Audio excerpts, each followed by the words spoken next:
all esteemed shareholders to Dynamatic Technologies 50th Annual General Meeting. Before we begin today's meeting, we have safety-related information that we would like to present to you.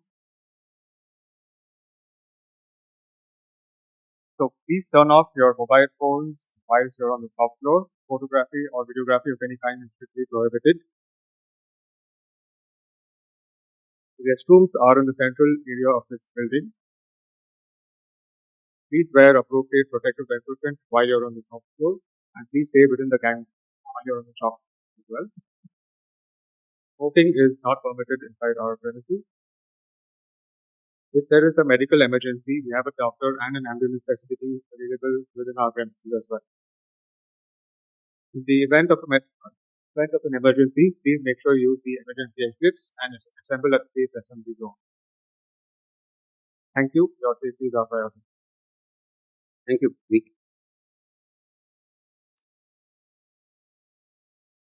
Good morning, Chairman, Directors on desk, members, auditors, Dynamatic leadership team, senior management personnel, employee shareholders, ladies and gentlemen present in the hall today. On Board of Directors, I, Shivram V, Chief Legal Officer and Company Secretary of Dynamatic Technologies Limited, warmly welcome you all to the 50th Annual General Meeting of our company. It gives us immense pleasure to convene this 50th milestone AGM and to host you at the newly built registered office campus. We hope you find everything comfortable and enjoy the arrangements made for you. I take this opportunity to introduce the directors on the deck. I start with Mr. Pierre de Bessé, who is the Chairman and Independent Director of the Board. Mr. Pierre de Bessé has over 39 years of broad experience in Europe, Asia, and North America. His career in corporate finance covers forex and money market, asset financing, mergers and acquisition, and investor relations. As a governance expert, he has taken part in major shareholder transitions, management turnover, and governance enhancements on boards of publicly traded companies, including in times of crisis. His experience spans appointment and induction of key talents, stakeholder advocacy, mediation, and strategic transactions management. He joined Airbus in 1989 and held various important management roles, including President and Managing Director of Airbus Group India.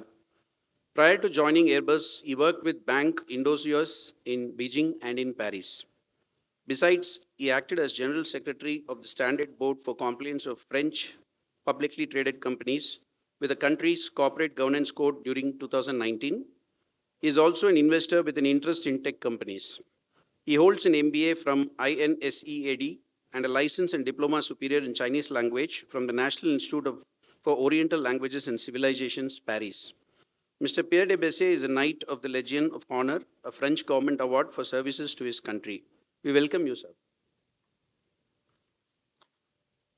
It's my privilege to introduce you all to Professor Pradyumna Vyas, Independent Director of your company. Professor Pradyumna Vyas is the current President-elect for the World Design Organization after having served as a board member for the last 2 terms. He is the Senior Advisor of Design Promotion and Innovation at Confederation of Indian Industry, it's called CII. He was the former Director of National Institute of Design, NID, India's premier design institute. He was also former Member Secretary, India Design Council. Professor Vyas holds a master's degree in industrial design from the Indian Institute of Technology, Bombay, and was awarded an honorary Master of Arts by the University for the Creative Arts in Farnham, UK in 2010. With over 36 years of experience in design, education, and practice, he has led numerous national and international initiatives. Notably, he played a key role in the formation of the India Design Council in 2009, serving as its first member secretary, a position he held until his retirement from NID in 2019. He also supported the Government of India in establishing 4 new National Institutes of Design across the country. He has received multiple awards for his contributions to design, education, and promotion, including the Outstanding Contribution to Education Award from the World Education Congress in 2015 and the Lifetime Achievement Award from the Times Education Icons in 2017. He also served as a jury member for the Good Design Award by the Japan Institute of Design Promotion in 2012, 13, 14, and 2016. In 2019, he was honored as a Good Design Fellow by the Japan Institute of Design, Tokyo, and appointed as a distinguished professor at the Shanghai Academy of Fine Arts during the Shanghai Global Design Summit. We welcome you, sir. It's my privilege to introduce to you Srimati Gayatri Isar Kumar, Independent Director of your company. Srimati Gayatri Isar Kumar has had a distinguished career in the Indian Foreign Service, where she served from 1986 till her superannuation in June 2022. Srimati Gayatri Isar Kumar was the High Commissioner of India to the United Kingdom and before that Ambassador of India to the European Union, Belgium and Luxembourg. As envoy of India, she focused on deepening India's political as well as trade and economic ties with these key players on the global stage. She has also served as a Deputy Chief of Mission at the Indian Embassy in Paris and Counselor at the Permanent Mission of India in Geneva. Her earlier diplomatic assignments were in Portugal and Nepal. At the Ministry of External Affairs in New Delhi, she headed the territorial division concerned with bilateral relations with the US and Canada at a time of widening and deepening of bilateral cooperation across the sectors, including in advanced technology and civil nuclear energy. She has also served in key positions such as Additional Secretary to the President of India and Director Finance in the Ministry of External Affairs. A graduate from Bangalore University, where Srimati Gayatri studied history, economics, and political science, she holds a master's degree in political science and is proficient in German and Portuguese languages with a working knowledge of French and Nepali. We welcome you, ma'am. We also have with us Mr. James Tucker, non-executive and non-independent director of your company. Mr. James is the Global Chief Operating Officer for the Aerospace Division and is responsible for overseeing operations with Dynamatic Technologies Limited in Bangalore and Dynamatic Limited in the UK, located in Swindon and Bristol. He became a part of Dynamatic in 2006 when his family business was acquired by the company. He also actively serves on the board of both Dynamatic Technologies and Dynamatic Limited in the UK. Mr. James has worked in the aerospace sector for over 35 years, covering various roles such as toolmaker, CNC machine programmer and operator, quality engineer, shop floor manager, aircraft repair engineer, procurement, general manager, project management, sales and marketing, and director. Before joining Dynamatic Technologies Limited, James ran his family business, Oldland Aerospace, which grew from a small company to a successful business with long-term contracts supplying Tier 1 companies in the UK and USA. As a part of Dynamatic Technologies, James has led major investment projects, including the deployment of advanced 5-axis machine tools and automated material handling systems at factories in the UK and India. His professional certifications include City and Guilds levels 1, 2, and 3, HNC, CNC programming and mechanical engineering, aircraft repairs training, quality and metrology, lean manufacturing, and an audit signatory. We welcome you. I also introduce you to Mr. Chalapati P., who is the Executive Director and Chief Financial Officer of your company. He is a chartered accountant and a postgraduate in commerce. He has been with Dynamatic since 2009 in various roles. Prior to joining Dynamatic, he was working with Interplex Electronics India Private Limited, Bangalore, US-based manufacturing MNC. His experience of 17 years spans over financial strategy, investment decisions, treasury management, and banking relationship, driving change in the organization, driving digitization and adoption to technology, overseeing direct and indirect tax, including transfer pricing, inquiries, project costing, SEBI, FEMA, corporate governance, investor relations, audit committee matters, mergers and acquisitions, and RBI matters. Prior to this role, he held significant positions and was responsible for finance and accounts, controlling, taxation, audits, project costing. He is a winner of CFO Next 100 Award for 3 consecutive years in 2015, 16, and 17, and winner of CFO 100 for 2020. We welcome you. Finally, I introduce you to Dr. Udyant Malhotra, who is the CEO and MD of your company. Dr. Malhotra has been associated with the company for over 3 decades. He is credited with building and nurturing a world-class management team and transforming the company into a knowledge-based organization with global operations. He has served as the chairman of the National Sector's Skills Council for Strategic Manufacturing and chairman of the National Institute of Design, Amravati. He is a member of CIA National Council and has chaired the CIA National Committees on Design and Technology. He has also served on the board of governors, IIT Kanpur, and is a past president, Fluid Power Society of India. He is an active member of the Young Presidents Organization, YPO, having served as chairman, India and South Asian area, and as a member of the International Board of Directors. He has been conferred the degree of Doctor of Engineering and Technology from the University of Engineering and Management, Kolkata, in recognition of his outstanding contribution in the field of technology and innovation, and his dedicated service to the nation. We welcome you, sir. I now request the chairman to address the members and commence proceedings of the 50th Annual General Meeting. Thank you. Thank you, Shivaram. Can you hear me well? Yes? Good. So good morning, ladies and gentlemen, shareholders, directors, senior management, employees over there, and our sharp independent auditors. Where are they? I can't see them. There. Hello. Welcome to the 50th Annual General Meeting of Dynamatic Technologies Limited. On behalf of the Board of Directors, I thank you for your continued support, which truly drives our ambition to forge ahead. With a quorum present, I call this meeting to order. The annual report and notice of this meeting have been with you for several days, so with your consent, I will take them as read, and we will be able to proceed. In 2024, the global economy grew 3.3% actually, despite geopolitical tensions and supply chain disruptions, with emerging India driving much of the expansion. India stood out with 6.5% in fiscal year 24-25, supported by strong domestic demand, reforms, foreign investment, and a vibrant services sector, reinforcing its position as the world's fifth largest economy. India is rapidly emerging as a strategic hub for the global aerospace industry, with leading OEMs like Boeing and Airbus collaborating with Indian suppliers to build a robust and a competitive ecosystem. Supported by government initiatives and industry partnerships in infrastructures, technology, skill development, your nation is reinforcing its path towards self-reliance, export growth, long-term sustainability in aerospace manufacturing.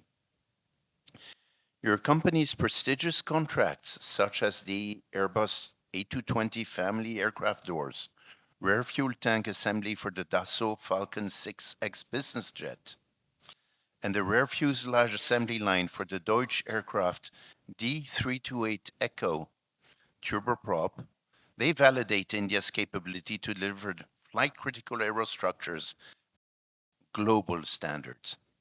The A220 industrialization program stands as a reference model for aerospace localization, blending global design authority with Indian manufacturing ingenuity. In fiscal year 25, the aerospace segment was our primary growth driver, marked by key milestones. We inaugurated the rare fuselage assembly line for the D328 Echo in Bangalore and advanced the A220 doors program, delivering the 50th shipset of escape hatch doors. We also achieved ahead of schedule delivery of the first rare fuel tank assembly for the Falcon 6X on 4th of December 2024. These achievements strengthen our role as a global aerostructure supplier. They deepen integration into the Airbus supply chain, and they reinforce our commitment to Make in India while expanding opportunities in regional aviation. The hydraulics segment maintained its strong position in gear pumps while transitioning production from the UK to India to improve long-term efficiency with savings that we are expecting from H2 fiscal 26. The metallurgy division faced pressures from weak European automotive industry demand, inflation, and very high energy costs, but it is pivoting towards high-margin products and aerospace castings, while rising EU defense needs present new opportunities to us. Across segments, Dynamatic Technologies demonstrated agility, strategic investment, and stronger customer, supplier, and peers partnerships. With a robust order book and sustained relationships with OEMs such as Airbus, Boeing, Bell, Dassault, and Deutsche Aircraft, We are actively working to deepen customer demand and customer engagement, capture new opportunities, deliver significant growth with our site, not only on the top line, but also on the bottom line and cash flow enhancement in the years ahead.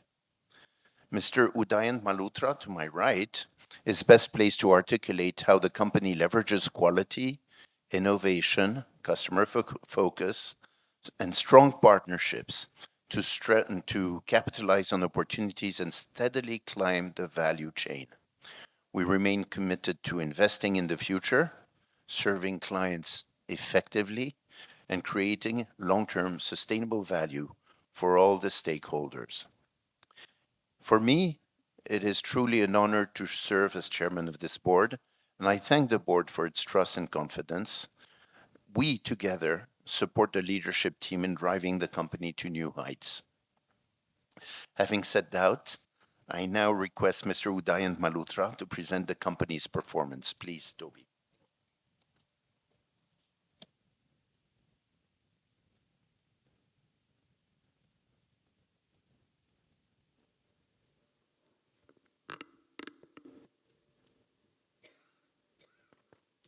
Thank you, Pierre. So it's wonderful to see all our shareholders again. Actually, this is a really rare thing because it's the company's 50th AGM. Next month, there are two milestones for me personally. I will be starting my 40th year in this company, and I turn 60. So So it's a really, and then the next year when we meet, I'll be 61, so I can't say this, but I'll have been here. But I just want to say something. There's a basic idea of shareholder value. When I joined this business, I was 20, and we had sales of 1.5 crore rupees. And when I was 30, it was 10x, it was 15 crores, and we thought we were doing well. When we were 40, when I was 40, it was 150 crores, and I really felt we're doing well. At 50, it was 1,500 crores, and I'm at 60, it's still 1,500 crores. So you're going to wonder why, and I'm going to share this for you. Because in the last decade, we didn't focus on.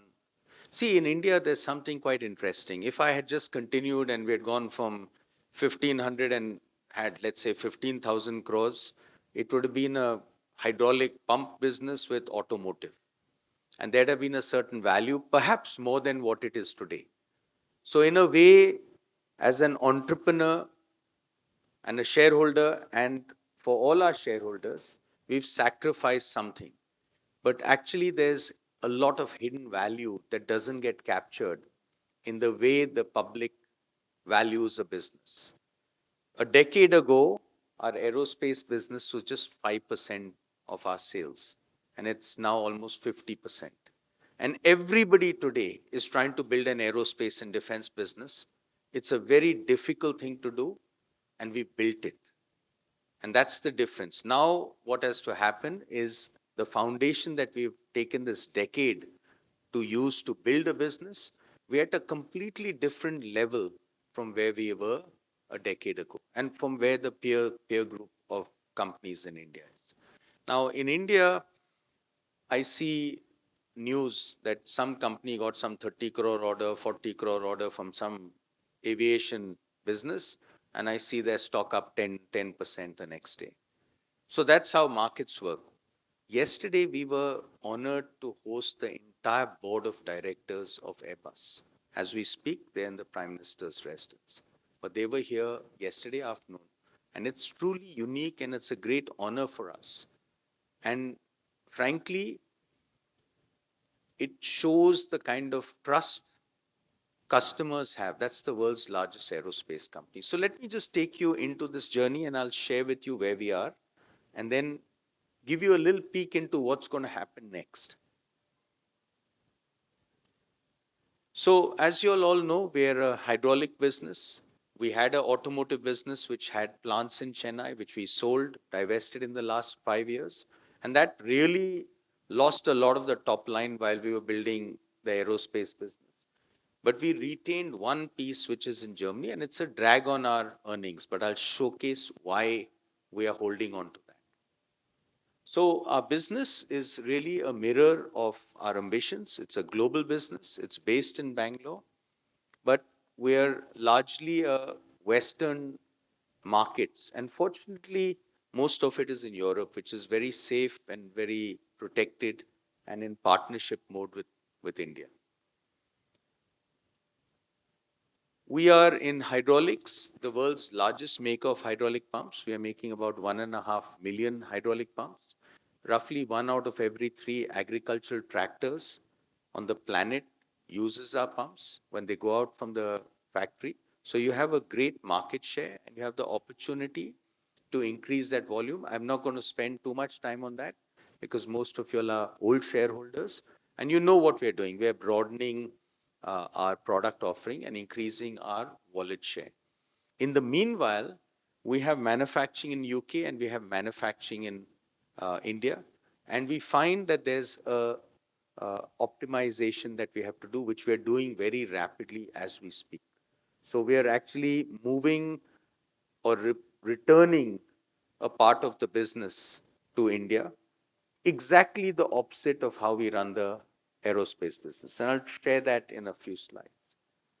If you look at the beginning, some 35 years ago, or 32 years ago, uh, we have been a pioneer in the Indian aerospace industry. And these are very valuable, deep relationships as the government moves to privatize its defense procurement.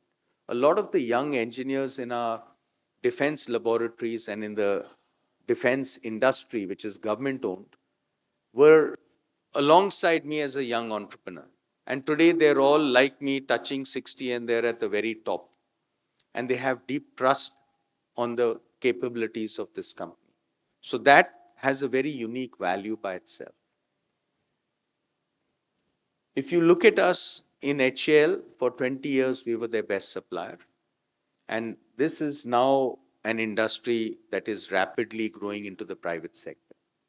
If you look at the change, and I'll talk about the business with Airbus, we are the global sole supplier for the flap track beam assemblies. It's the red structures under the wing that lift the aircraft up and bring it down safely. So it's a very flight critical product. To have an Indian company as a global sole supplier is very, very unique for this product.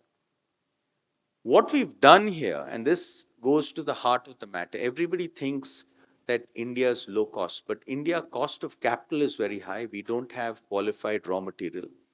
When you machine an aerospace part, you take out 90% of the metal.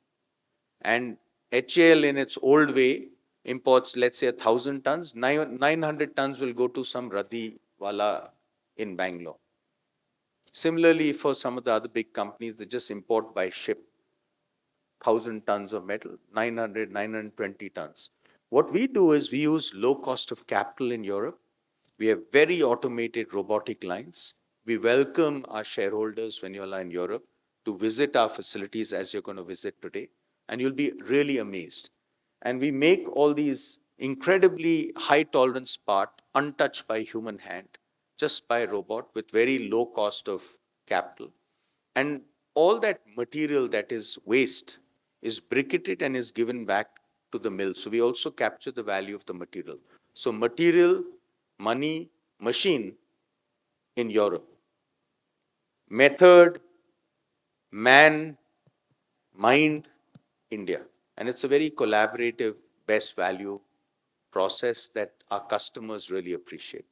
It's not somebody just going to the cheapest place to make something. It's something very thoughtful and it'll stand the test of time. Now, that has also become the UK-India aerospace corridor. When you listen to our leaders and you see how they engage. Now, India, our first FTA is with UK. And a lot of these things that companies like ours are doing under the radar are actually helping facilitate this. Because these industries, aerospace, are very strategic. They're not just a business, not just a dhanda. This involves Desh. every one of these countries focus on strategically having autonomy in aerospace and defense. And for companies like Airbus, which are, I mean, they have the same pressures, they're able to showcase how Dynamatic is doing a global manufacturing with a deep amount of the manufacturing in their home countries. So it's not triggering anything negative. Actually, it's seen as a very great positive because India also is a very large new market at very high scale of aircraft. So it's a very harmonized and idea and a story that our customers are excited with and want to grow it. So it's really good. Based on that, you'll have to just wait as shareholders for a few months. We're just launching this program. Yesterday, we had the first FAI for one door, but this is a very unique. Now, you'll wonder what is a door? What is so great about a door? An aircraft door is a high technology product. This aircraft is going to take off and land roughly 30,000 times in its life. And every time you pressurize an aircraft and decompress, depressurize, you're putting stress on the fuselage. But the fuselage is static, the doors are dynamic. There's a very unique capability to building doors. So like on the wings, the movables are the most complex and the most high-tech. On the fuselage, it's the doors. So if you look at our commodities, it's not like we're making some part, we got some order. This is a very, very amazing that you're going right to the top of the mountain and winning business at the peak. And that's what we're doing. And what's also important is that the only time doors were made in India, HAL used to make just the passenger door, and they used to be the third supplier in the world. This is a very unique opportunity with all variants of doors of the world's most modern, latest aircraft, the A220, are going to be built here. And we will start commercial production in the last quarter of this financial year. We are going to go to rate 2 a month. Each ship set is roughly $500,000. So you can imagine it gives you straight 2 a month is $1 million a month, just 10 million a year in 12 months. By the end of the year, it'll go to rate 4, double. Then it'll go end of the year after to rate 7, and then it'll go on to rate 10. So imagine in the next 30 months, what we've taken 30 years to build, just this will give you that much business. And if you look at our numbers, and I'm sure a lot of shareholders are wondering our costs are going up. Our costs are going up because we are bearing costs of growth, but we're absorbing them in our present business. There's zero billing out here. I mean, there's some non-recurring costs, but we are carrying a very large percentage of our infrastructure, manpower, operating cost on a business that is yet to be born. You're feeding a mother. The child is yet to come. But there's going to be from 1 to 2. That's what we are at right now. Okay? And this was the largest export order in the history of India. It's over $500 million for the contract, 10-year contract. So it's also celebrated at a national level by the government as a big win. This is really the game changer. Now, I just want you to know the A320 aircraft is actually the world's most incredible commercial aircraft. All these aircraft were designed about 4 decades ago, and they are governed by very strict certification processes, which means Airbus and Boeing cannot re-engineer what they've got without recertifying the aircraft by FAA and by EASA.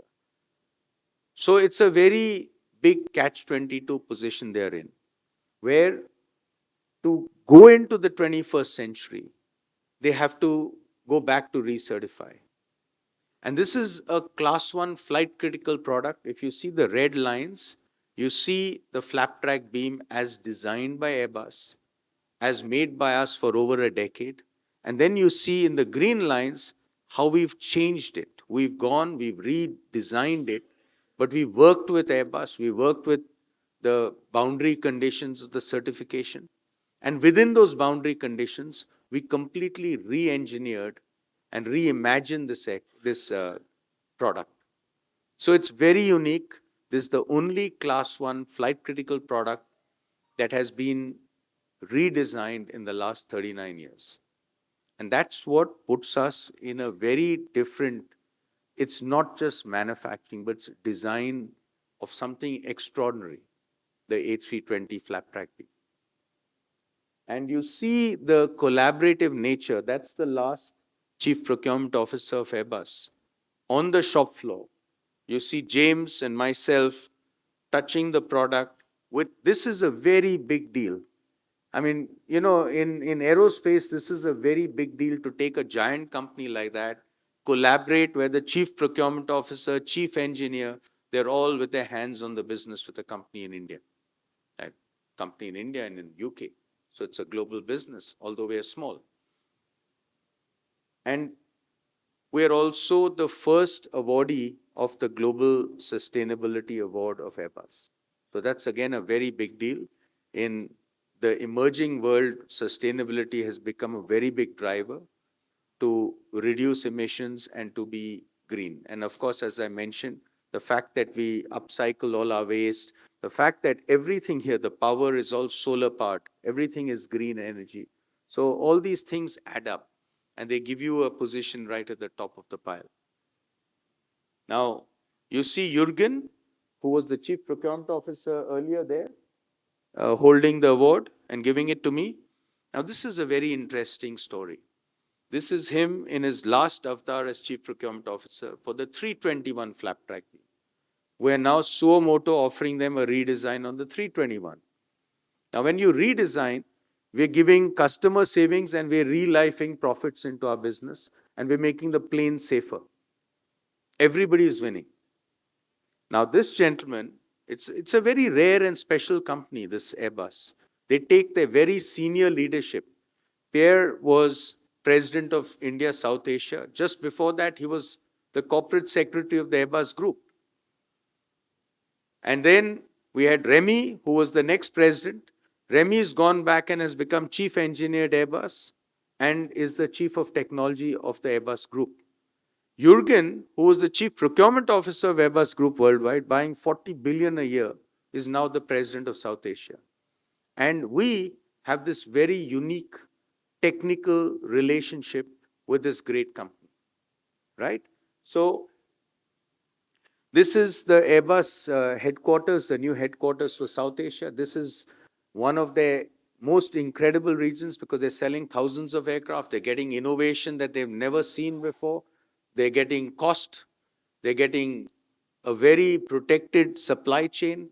So everything, it's not just a market, it's an emerging economy for them. And they have put everything, they're putting their tan, man, dhan into India. And here you see their CEO. On the left side is the wall, which is Dynamatic in the Experience Center. On the right side, behind the minister, you're seeing an Airbus wall.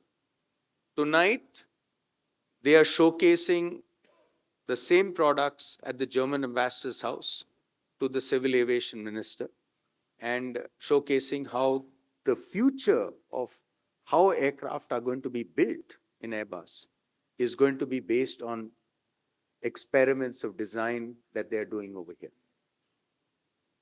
This is a very new strategy. This is their, like I said, everything's built to print for the last 4 decades. B2P 4.0, how to redesign without triggering recertification. So you see this, Dynamatic is now the pilot. They picked us as the prototyping company in the whole world to redesign a very large section of the aircraft. Not a flap track beam, not a door, but a piece of the fuselage. And they are studying the process under which Dynamatic does this.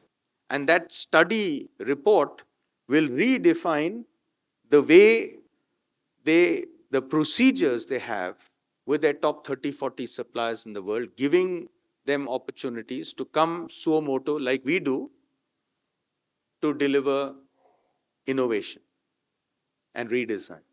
So I'm just trying to tell you, none of this gets captured in the financial statements. None of this value is understood by the financial markets. But it's very, very unique. And this is why yesterday, as I mentioned earlier, we had the entire board of directors of Airbus. It's a very unusual thing. This is the first time they're hosting the entire board meeting. After their meeting with the Prime Minister, they're having lunch with their fastest growing airline in the world. And then they're having board meetings. And the board meetings are in India. So it's a real honor for this and for us to be part of this. It's a great part of being at the right time, right place, doing the right things. And it's going to have great value in the short, medium, long term. Now, coming to Boeing. So one of the things we did, and this was a self-imposed boundary condition, we never marketed to Boeing for commercial aircraft because we didn't want in our heads conflict. We're doing innovation. We don't want anybody to say, oh, there was some technology you got from here, you give it to. We don't want that. We are a global best supplier to Boeing military aircraft, Boeing Defense Systems. You can see on 3 completely different platforms. On the submarine hunters, we're the global sole supplier for power and mission cabinets. We build major sections of the Chinook.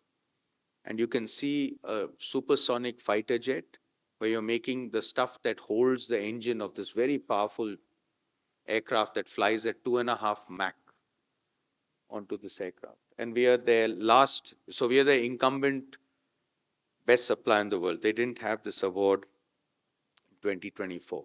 So as we speak, we're the best supplier for this company as well. And we've been the best global supplier of Bell helicopter. As you know, there's very interesting ripples in USA where they pulled back all this assembly, but we continue to make as sole supply all the parts. They assemble it there and they're struggling because the standards that we built it at, they can't achieve the same standards. And we are quite happy because this released us from a smaller business and the same people are building the doors. So it's actually amazing. They are the core team who we've layered on new people because it's like 5 times that size, but you already have trained people to lead and retrain all the new people we've onboarded. So it's really incredible. And we get very good value as a supplier of parts.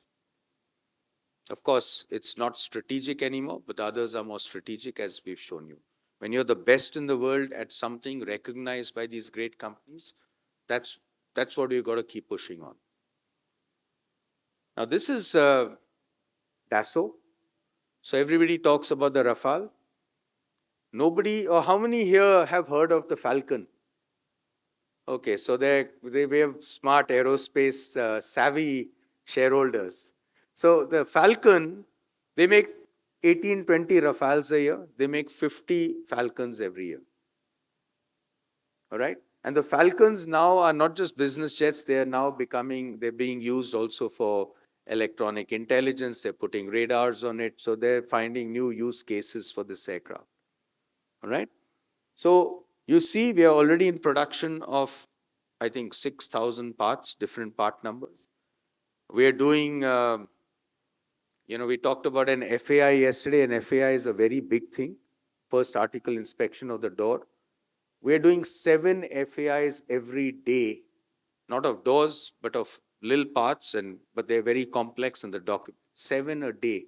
I think this is a world record. We've created an engine and our operating teams have created this capability where we can absorb 150, 200 new parts every month.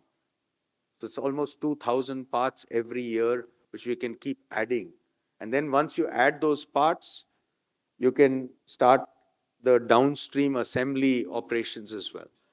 So the plan is to build the entire rear fuselage of every Falcon every year. So it's again a massive business. And it's a strategic customer that sees India as its most strategic market outside of Europe. So again, I'm saying you are part of something bigger, but you're a very crucial and critical part of it. Now coming to Airla. So shareholders have to hear me out now. This is a business that we could delink if we wanted to. But I'll share what we see. It's a 650-year-old business, extraordinary capability in castings, complex metallurgy. We're in the heart of Europe. Europe is going through something it hasn't done for last 50, 60 years. It's had a nuclear umbrella and it's been protected by the United States. So you win some, you lose some. This is the win some. The same gentleman who wants production back in US is forcing Europe to militarize. We're not just Indian, we're European. You can see our board, you can see our markets, you can see our production in UK and in Germany. Germany is the heart, the engineering heart, and the financial heart of the remilitarization of Europe.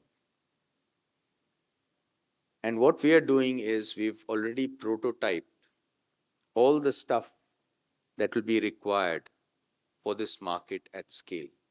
But it's much more than doing this. We have the capacity and capability to do the castings, the machining, the mold making, the tooling, everything. But more importantly, we're in Erzgebirge, which is the ore mountain. There are at least 50 unused mines all around us. Okay? So we have to play the game with the cards we have in our hand. This is actually very unique. These are deep in the mountain. If you want to really create value, it's not in just making shells, not in just making castings, but making a weapon system. And what do you need for this? You need to put a charge in the front, which we can do, and you got to fill it with barood, with explosive material. Now, to fill it with explosive material, it's a very complicated. If you go to Nagpur and go to solar industries and do a visit there, you will see how they've had to, over 2,500 acres, build blast walls. That's what explosive business is.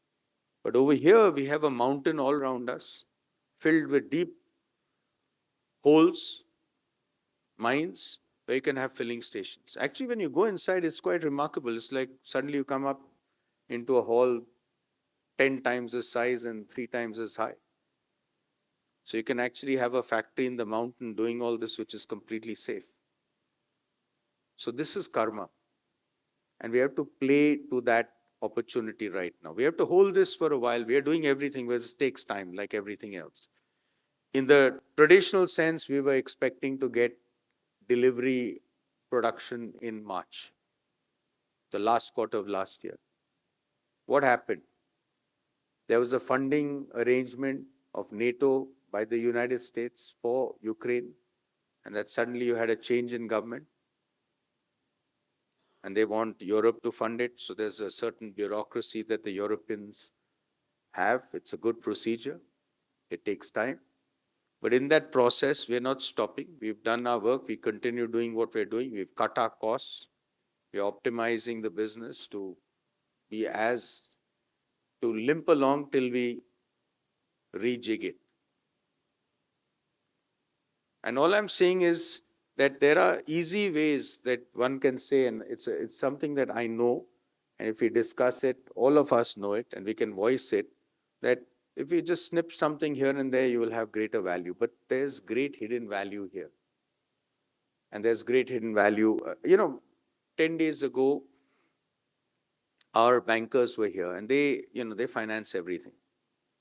And they said, they also finance real estate guys. They looked at this asset and they said, do you know what this is worth? It's like worth 5 times what we have on our what we're carrying it on our books. And it's a new asset. It's not like some grandfather's asset. It's something we built in the last decade. They said this single asset is like 2.5 times your complete group debt. So for us as bankers, we're just amazed at how secure we are, but how none of this wealth creation that you all are creating is captured in your balance sheet. It's not captured in your P&L because you're creating value. What I'm saying is all of us as shareholders all partially own these various assets of ours, but it doesn't get captured on our P&L account, not on the balance sheet, and certainly not in our share price. So when you look at this, none of this is captured. None of this opportunity is captured. It's just an asset, and you look at it and you say, what the hell's going on here? Why are we holding on to this asset, that asset? This asset, of course, you'll be very excited with. So what I'm saying is it's a game that we are playing. We have different horizons.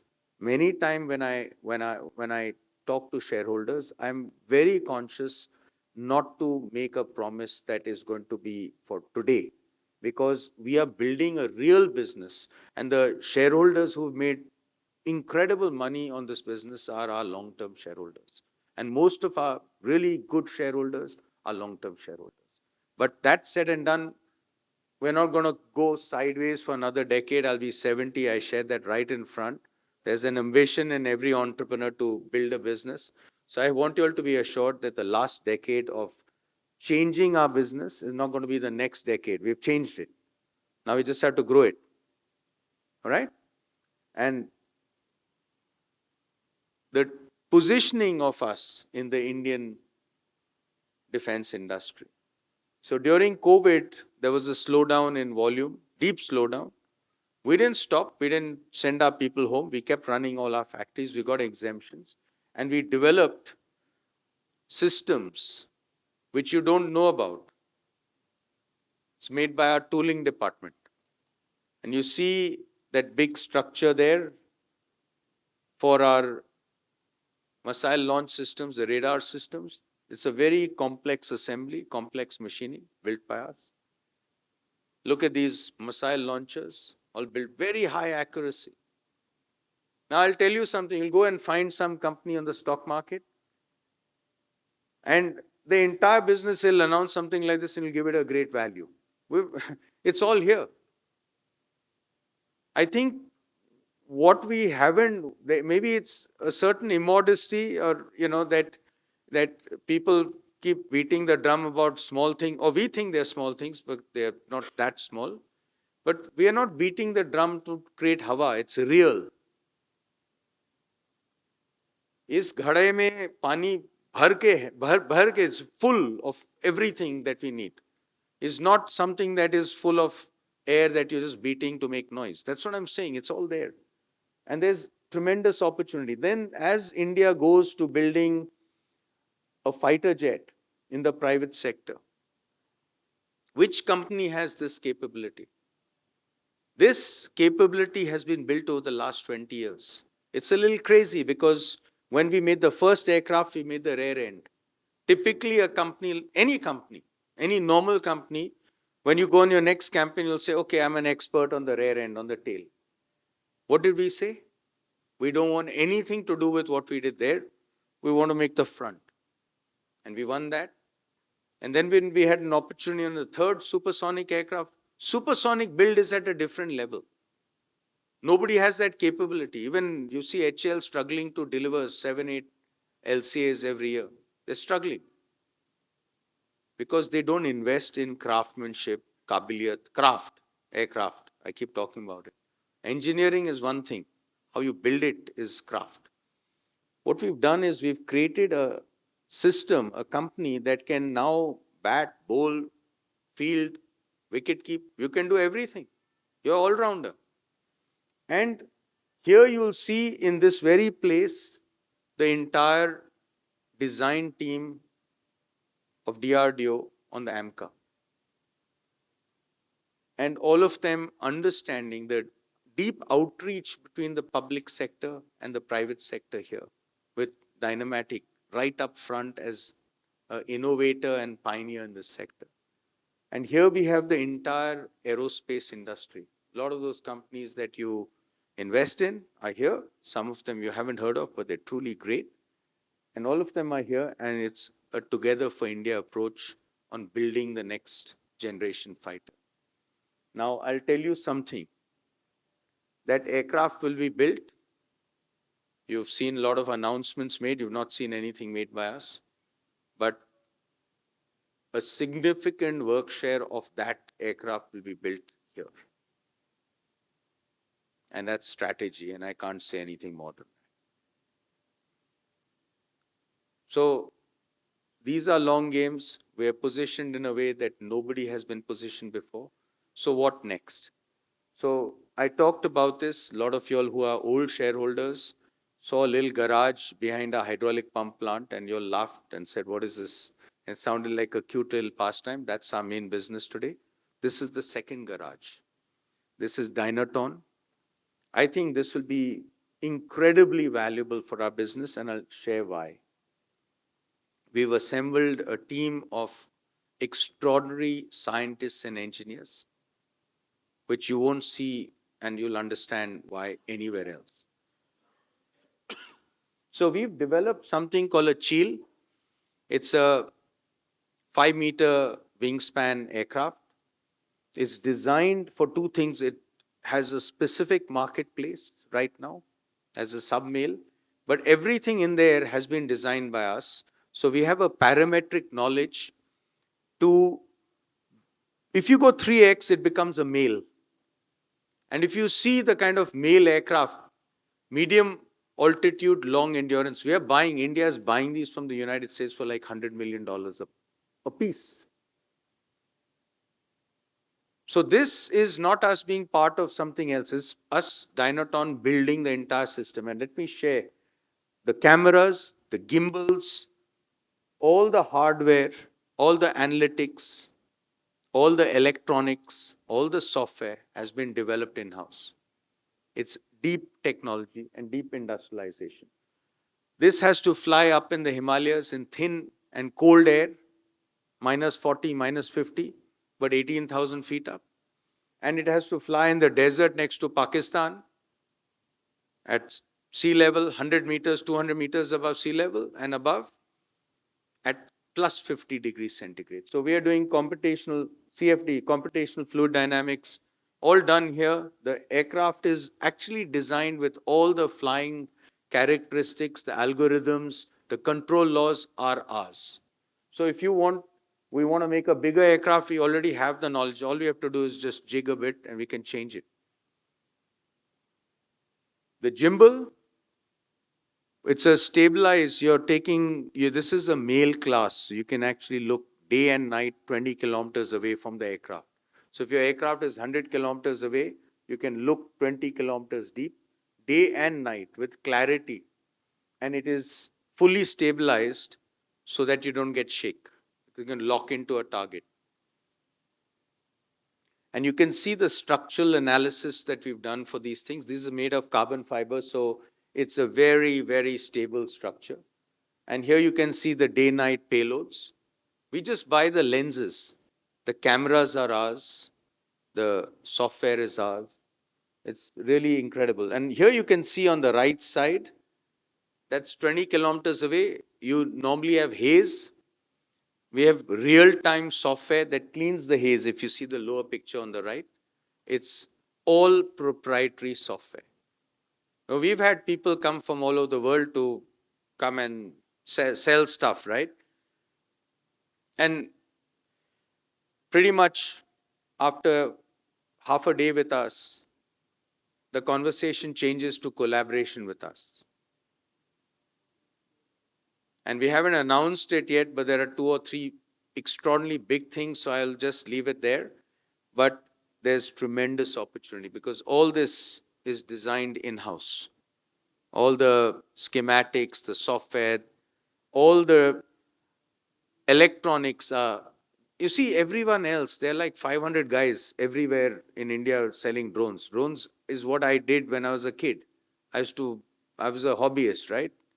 I used to put model aircraft together. My father used to fly once a year to Japan, and he used to come back with Japanese kits, which are much better than Chinese kits. Beautiful, beautiful models. And it gave you an aesthetic for perfection. These guys are just getting Chinese kits from AliExpress, putting their sticker on it and saying we are drone makers. Boss, it's not a drone maker. Everything there is just a hobby kit. This is deep industrialization, where you've got mill standard stuff, right? And this is now, we work embedded with the military. And that's why I'm saying it takes a long time. Our people are up in Ladakh, up in the deserts in Pokhran, doing stuff that is absolutely just learning, developing together with our forces. And how it's going to work is two birds, one 100 kilometers away and another one going even deeper, another 80, 100 kilometers away. And you're relaying it. Now, the whole idea is you need line of sight, but our mountainous regions are most contested borders on our northeast. It's China. And so you need to go far up and then go deep to relay. And just to give you an idea, all the green stuff is indigenous. We've made it 77% Indian, which is much higher than the threshold you require. But you'll ask, why have we kept that 23%? It's done very cleverly, exactly the way Europeans want Make in India because the government wants it. We have got trusted nations, trusted companies in Europe, in UK, in Australia, in Japan, because we are designing this product for these markets. India is the first market, it's the home market, but we wanted to go to these markets. And all of them are coming, and we have their military attaches, we have their ambassadors, their consul generals constantly coming and sitting and learning what is going on, making notes, going back and giving it, because they're really excited their product's also part of it. It's almost like co-developed. So this is the Cheel. It's the hunter. We also have a killer, the Katil. And the Katil is so this is the Cheel that flies. It flies up vertically. And then it's got an engine. It flies, electronically takes off because we want to take off and land in mountainous regions. And then you see it flying around. That's with an engine. So it can fly for 8 hours. Battery doesn't run out. But then you can come back and land like a helicopter. The Katil flies 600 kilometers per hour. It gets data from the Cheel, and it cannot be jammed because it's using a special AI in it and a certain set of sensors. So it flies without radio and without GPS. This is actually very unique across the world. And this is actually a loitering munition. We got, there was a very maneuverable fighter, the F5, and it gave us some ideas. Look at it coming into dive on the target, 90-degree dive. Of course, we put landing gear on this because the prototype, we want to recover it. We can't keep sending and burning shareholder money. We said, ek test karo, wapas lao. But when you send it, it'll be rail launched. So that's a really unique business. It's going to be a great opportunity. It'll unlock a lot of value for us. So there are two value unlocking opportunities for us. One is this one, which is very big, very proximate. The second one is a strategic weapons production capacity in Europe on the back of our foundry, which is, not the best financial asset to own. And then everything else is what you see here. So it's a really good business, and I think we're primed. We built a foundation for bigger things. Okay, and so I would like to just say thank you all. Thank you very much.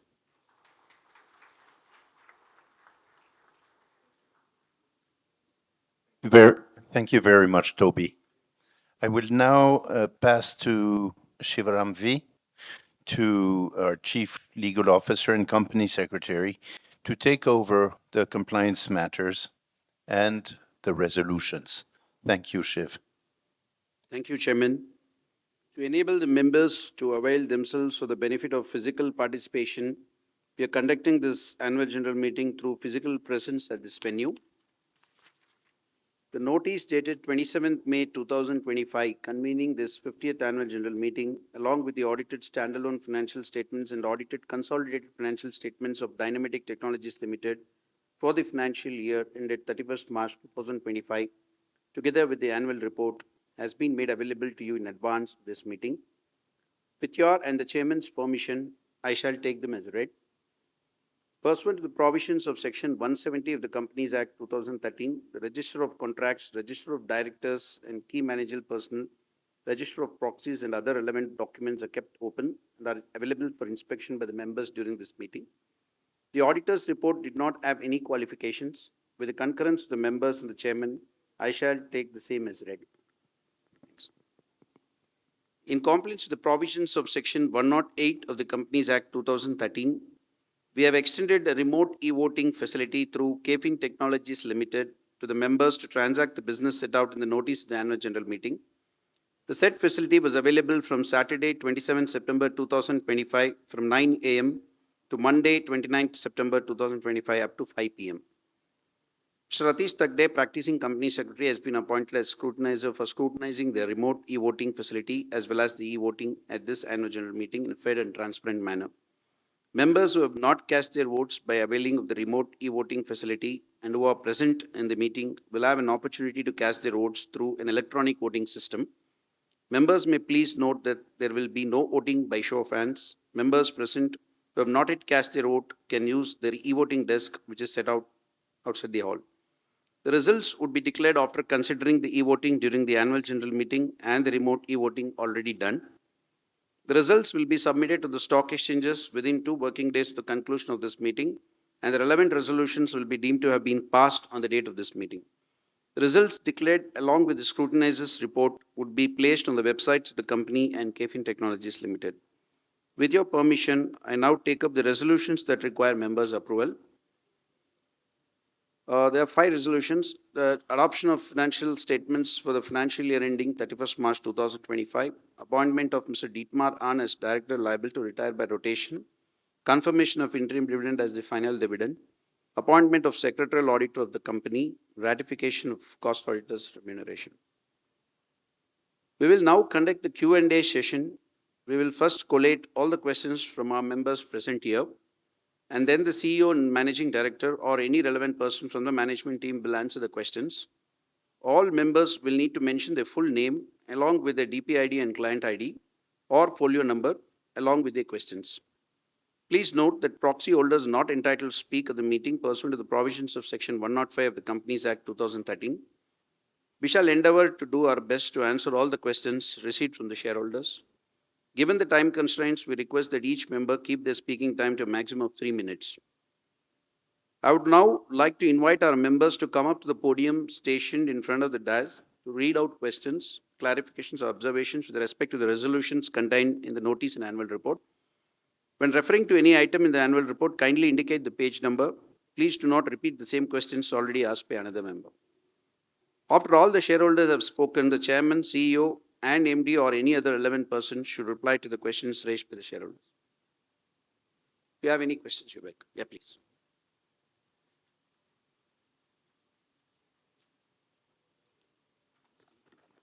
Yeah, sure. Yeah. Okay. Good morning, Chairman, Managing Director. Nice to see the entire crew of the Sun Dynamatics and also the Sun fellow shareholders. Sir, I was really thrilled by your Sun presentation. So, being from aerospace background, it was so nice for me to hear. Okay, but I have some small Sun queries. Before that, my DPID, 13586,459. Fine. And my name, Dr. B. Ashok. Right. Now, what I have seen in my aerospace career is anything you prefix it by the grade, aerospace grade. It can be bolt, nut, even ordinary steel. Value will be 3 to 4 times high. Okay. Now, when I see here, the margin of your business is hardly is less than 5%. Is there any specific reason for it? And for past 10 years, India's GDP was between 7 to 8%. Now, normally when a country grows by 7 to 8%, and dynamic company like ours should grow by 15 to 20%. That is the shareholders' expectations. But it has been stagnant, more or less, 1,400 crores.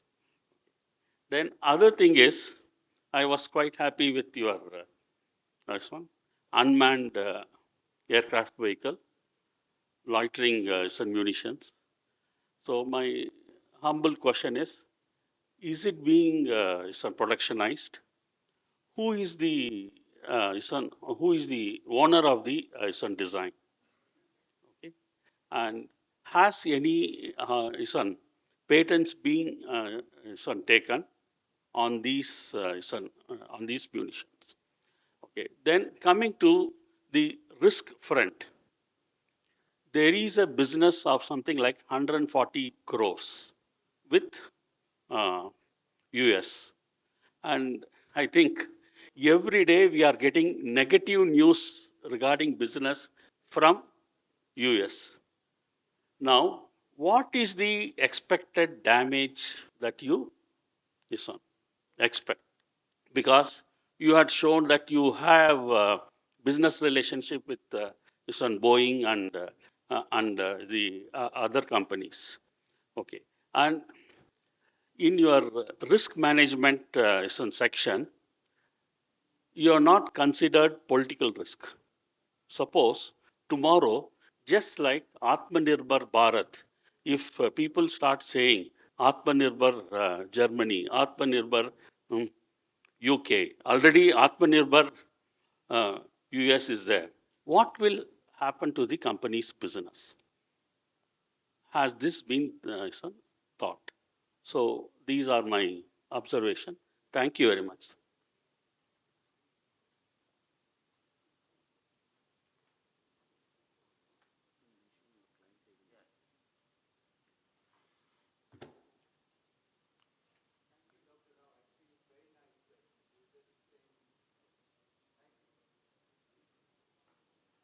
Good morning, Chairman Sir and fellow shareholders.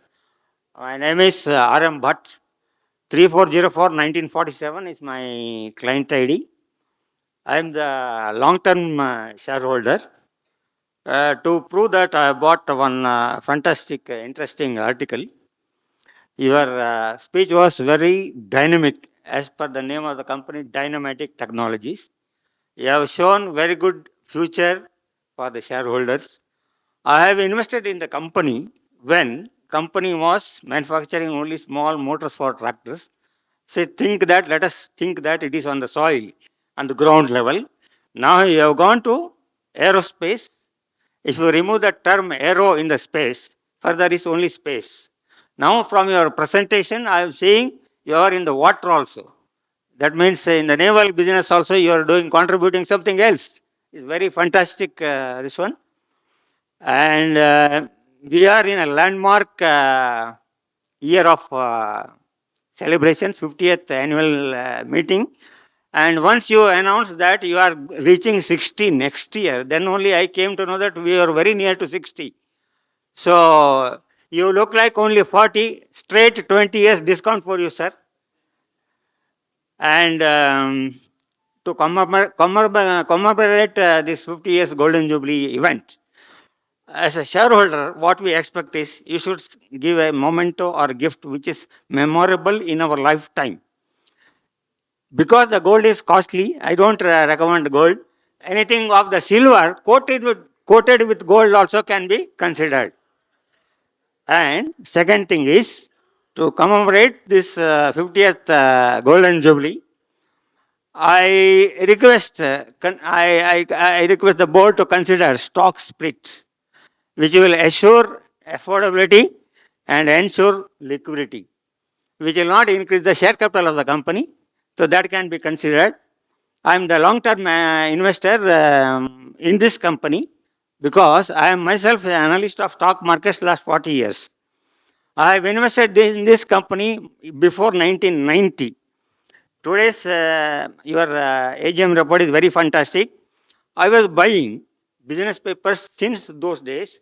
I was getting this Economic Times paper through post. Then only after going to know that in depth I am reading, I came to know that it is a Dynamatic Technologies AGM report to show these new shareholders how it was looking like. I brought a sample. This is of 1991. Thank you very much, sir.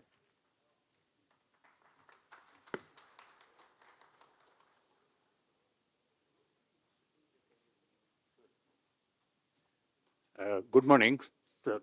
At the outset, sir, my name is Sundareshan. My client ID is 167-613. So at the outset, the hearty congratulations to the management. First of all, congratulations to the chairman for his service to the company. And I think I have to comment to what my predecessor said. You still look very young. You got a long way to go. Hope you continue to serve the company in your well. So, and I have some particular queries only with respect to the financial. I am not an engineer, so I may not have much to contribute technically. So, sir, there is a fair performance by the company taking into account the geopolitical factors and the present scene which we are in, where there is always protectionism between the companies. So that being the scenario, it is a fair performance. However, there is a little more to desire. Like as a shareholder who is in the company, they are completing 50 years, we expect the company to grow further. So page number, actually, if I go to that page number 20, which, I mean, Roman 20, which talks about your consolidated financials, there is a decline in revenue by close to 3,000 lakhs vis-a-vis 2024.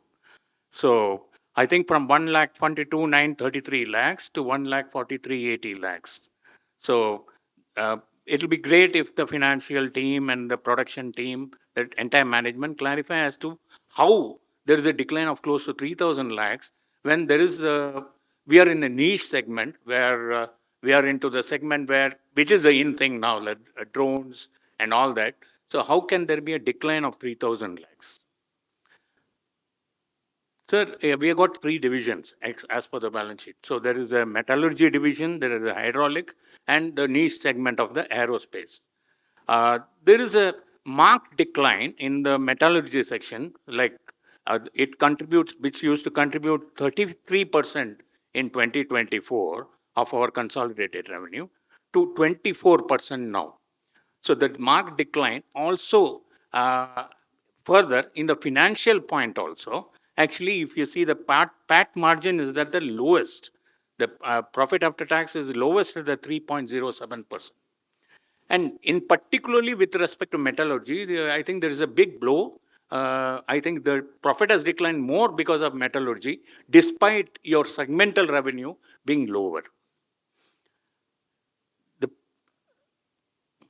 The aerospace, the hydraulics is quite a decline. Now, if I go to page number 14, I'm talking about the decline in revenue. There is a marginal EBITDA margin increase. The increase, earnings before interest and taxes increased marginally. However, there is a decline in other income. The decline in other income, I am told, is due to the change in your financial assets. So if you can throw more light as to how the interest on income and financial assets has declined to 115 lakhs from 209 lakhs. This is in page number 152, which talks about other income. So this decline in the other income, is it any write-off of in particular or anything? So there is a small dynamic healthcare which has been in operation. So what is it is totally outside our core business. So what is the future of this dynamic healthcare? Is it a part of the company? Are you going to plan a spin-off or of this dynamic healthcare?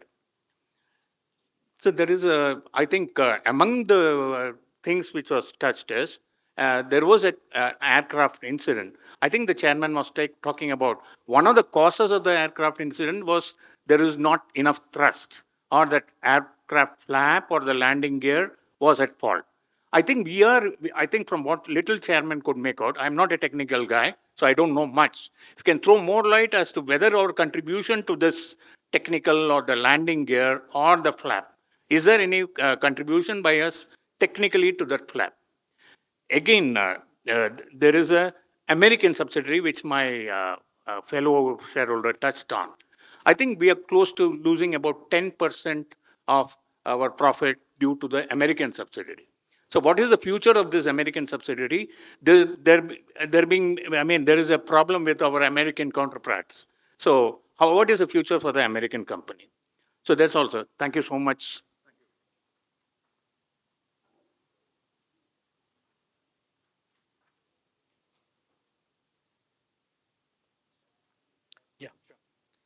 So my name is Ankit Gupta and I'm a shareholder from Ahmedabad. So congratulations on completing 50th year. And my questions, like, we know about the technical capability that Dynamatic has built over the years, the kind of infrastructure. And my name is Ankit Gupta and I'm a shareholder from Ahmedabad. Hi. Hi. So I'll have more questions on the quantitative side and the timelines associated with it. So the first set of questions are on the aerospace part. For FY24 and 25, can you give us a brief breakup on the uh, so on the program wise? Let's say if we supply FTBs to Spirit for A220 family, how much was the revenue from that? For A330, how much was the contribution for direct supplies to Airbus? For Boeing, for P8 and FY15, Chinook, Bell helicopter, Dassault, HAL, etc. So if you can give us broad breakup of program-wise revenue for FY24 and FY25. Also wanted to understand, since we run some of these programs from our UK facility, so for FTBs, do we do just the machining work for Airbus and Spirit from there, or there are some other programs also which we run from that? So UK and US contributed close to 220 crore and 280 crore for FY24 and 25. So broadly, if you can talk about which programs contributed to that. In FY25 and Q1 FY26, we saw very good growth in the aerospace segment of 20 and 27, 20% and 27%. So if you can give up, what led to this significant growth, which programs are scaling up. Uh, so coming specifically to our relationship with our major customers, which is Airbus. So on an average, it seems that we supply 800 FTBs to Spirits and Airbus on an annual basis. So last year and even in Q1 and this year, we have seen a significant ramp up in our relationship with A330 FTBs that we supply directly to Airbus. So what has been the reason for the growth that we have seen there? So since we are the sole supplier for this program, uh, the we see that A330 overall hasn't grown much. So has this been led by the volume growth, or there has been some price increases that we have got because of some changes in the raw material prices? On our relationship with the Spirits, the Spirit, as we know, has been acquired by Boeing, and even the Airbus has taken their own business under their own umbrella. So how does this impact our relationship for the A320 program? Now, is it possible that we, instead of supplying to Spirit, we can now directly supply to Airbus, and how do we see opportunity there? And overall on FTBs, how should we expect growth for the next 2-3 years? Will it be a low or single digit, high single digit for FY26, 27, 28? How do we see growth there? Uh, On our 220 part, you talked about the ramp up which will happen from R2 to R4 to R10 in next 2.5 years. Can you also talk about the kind of margins we expect in the 8 to 20 doors? Since we'll be collaborating and outsourcing quite a bit of work here, we'll be working with a lot of other suppliers and not just doing our own work. And also, we're not doing avionics here. So, should margins be lower than our existing margins that we have on the aerospace business? And similarly, on the door side, I think we have completed the FAI inspection yesterday. So if you can talk about what was the status, have we cleared that? And post this, successful A220 door, how should we, look at our chances of getting orders for the larger, or the bigger families like A320 and A350? So can we expect some orders from that? Because we see some of the suppliers like the French supplier Latecor, which is going through a financial challenge. So can we expect that some of that should come to our company? uh, Also, if you can talk about some of the other opportunities which are there for other programs that we can have with Airbus for FY 26, 27, 28. Do we have any other opportunities apart from those which we are working with them? On the Boeing side, I think currently our major revenues come from just two programs, which is P8 cabinets and F-15. So how do we see our relationship evolving with them? On the P8 side, how do we see this program shaping us? I think it's a 5-6 million per annum program for us. How do we see growth for the next 2 years, FY 16, 26, 27, 28? I think Boeing is also coming up with a new upgrade of P8. So are we also working on that? On F-15, it's a small program for us. How do you see the growth going forward? On Chinook, I think a lot of their manufacturing has shifted back to their own, US facility. So, any scope, and it used to be a decent order for us, as you had said in the, earlier presentation also, that Bell has shifted back. So, has Chinook also shifted back to their own Boeing facility at Atlanta? Also, it seems that Boeing, because of the worker strikes at the US facilities, isn't emphasizing much on the outsourcing now. So, any views, how do we see Boeing growing for the company, over the years?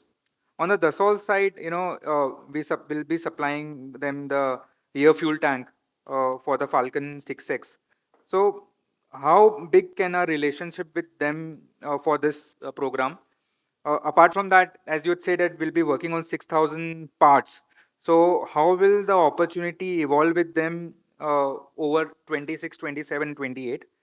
And also on the Rafael side, if you can talk about how is the opportunity, shaping out with us? Will we also be, bidding for the uh, like whatever supply that they'll be giving to the Indian Army? Indian Army. So how do you look for opportunities there? Uh, and in the next 2-3 years, 27, 28, how do we see our overall revenue? That's all is a very small part of our business currently. How do you see growth evolving with them? On the Bell helicopters, has our contract entirely ended, or we do have some supplies to them, and how do we see the scale up with them going forward? On the Deutsche part for D328, if you can talk about how do we see, and I think it will start only in 27, since it's still the deliveries will start only from 27. So how do you see scale revenues from them in 27, 28? If you can also talk about some of the other players, in aerospace like Embraer and all, how do we see opportunities there? For I think we are working with the Tejas for HAL on the LCA Tejas, and I think HAL has expects that 16 or 24, 16 to 24 aircraft deliveries will start from February 26. So, how much will be our contribution per aircraft, and what will be the margins in the segment? If you can talk about that.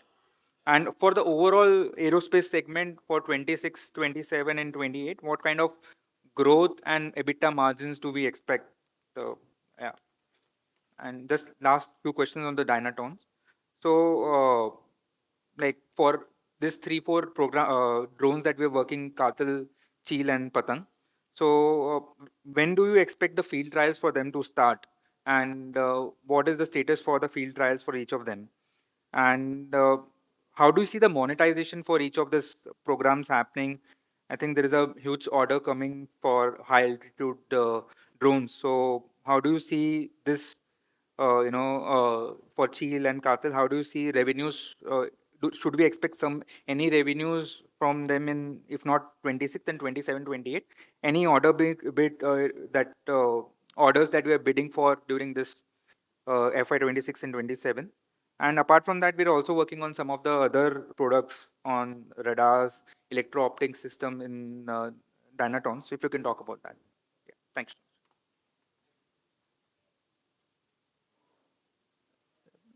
I just want to say, Mr. Gupta, you've slightly exceeded the 3 minutes.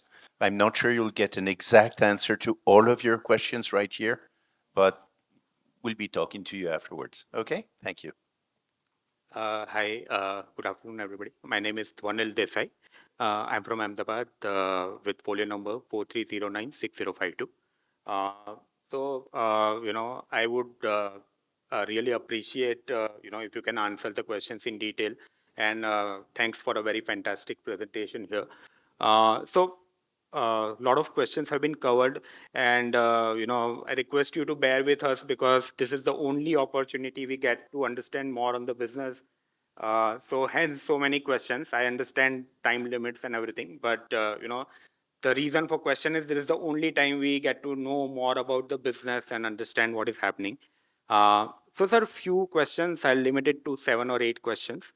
So getting to this door business, I think that's a very significant milestone for us in terms of capability. I think whatever that we have understood, FTB to door is a step jump in terms of capability because it involves a lot of electromechanical, avionics, electronics, etc.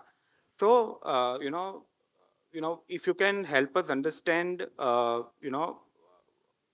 how are we building this capability ecosystem? Because we are, we see us as an aerostructure company with a lot of strength on the mechanical side of it. But in terms of capability outside of it, are we developing it in-house or are we partnering with somebody? If you can throw that light on that. Also, what we understand is that we have, for this delivering this order, we have created a very collaborative ecosystem with sub vendors, like Aquas, Farah, who are helping us doing this, right? So, so I think go to the next level. This kind of a collaborative model is something which is needed.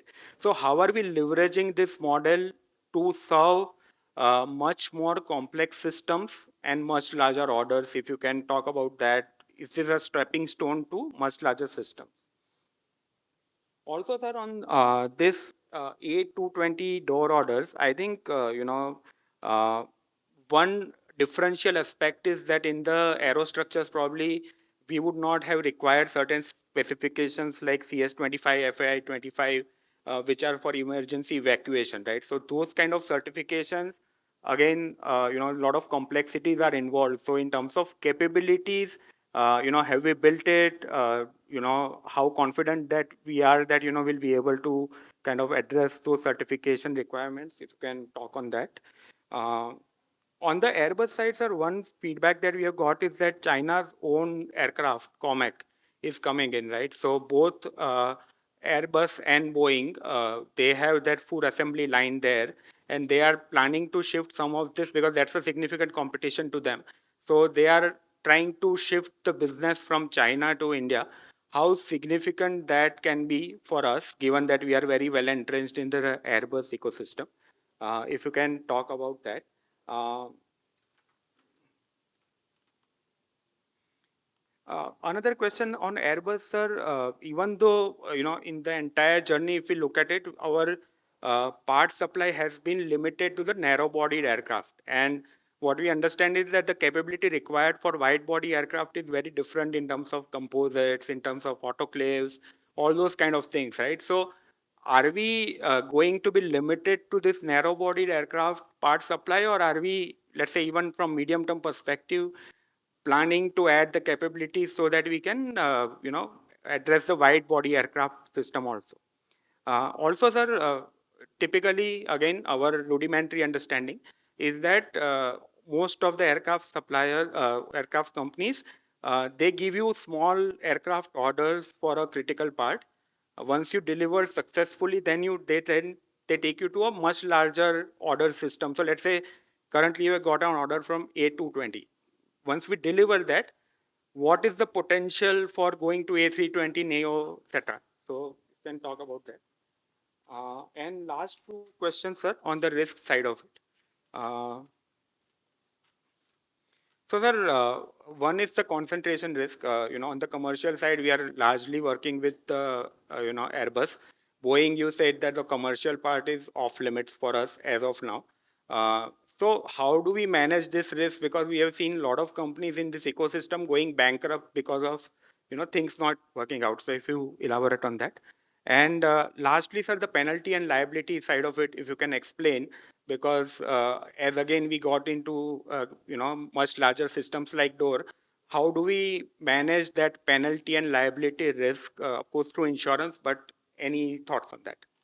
Those are the questions. Thank you. Mr. Desai, before you leave, I just want to say, he said, forgive me for these rudimentary questions. I must say that I wish that most people ask, your questions are certainly the other end of rudimentary. They're beautiful questions and we really appreciate them. Thank you.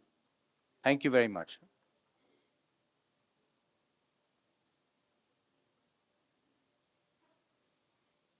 Hi, sir. My name is Vishwanath. Client ID is 10081740. Sir, I have just a few questions. So, firstly, with the significant Vishwanath, yeah, Calcutta. So, with the order inflows that we're getting in the aerospace, what sort of growth in the working capital requirements are we going to see across the three entities? So, second question on the hydraulic front, when do we expect the plant move to happen to India? And what sort of margin difference should we see in the medium term? I'm not asking for right now. Will we see an improvement? How much of an improvement, if you have any idea? And so the third question is on the drones, is there any timeline on revenue realization, like when we can start receiving the orders after the testing and all is done?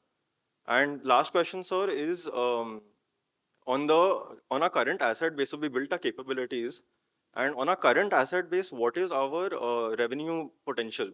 How much more investment will we have to put in for? Thank you, sir.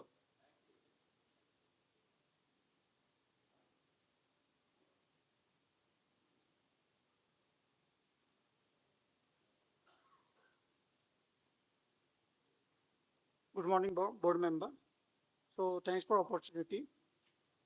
Most of the question has been asked by fellow shareholder. So I'll limit my questions to two to three.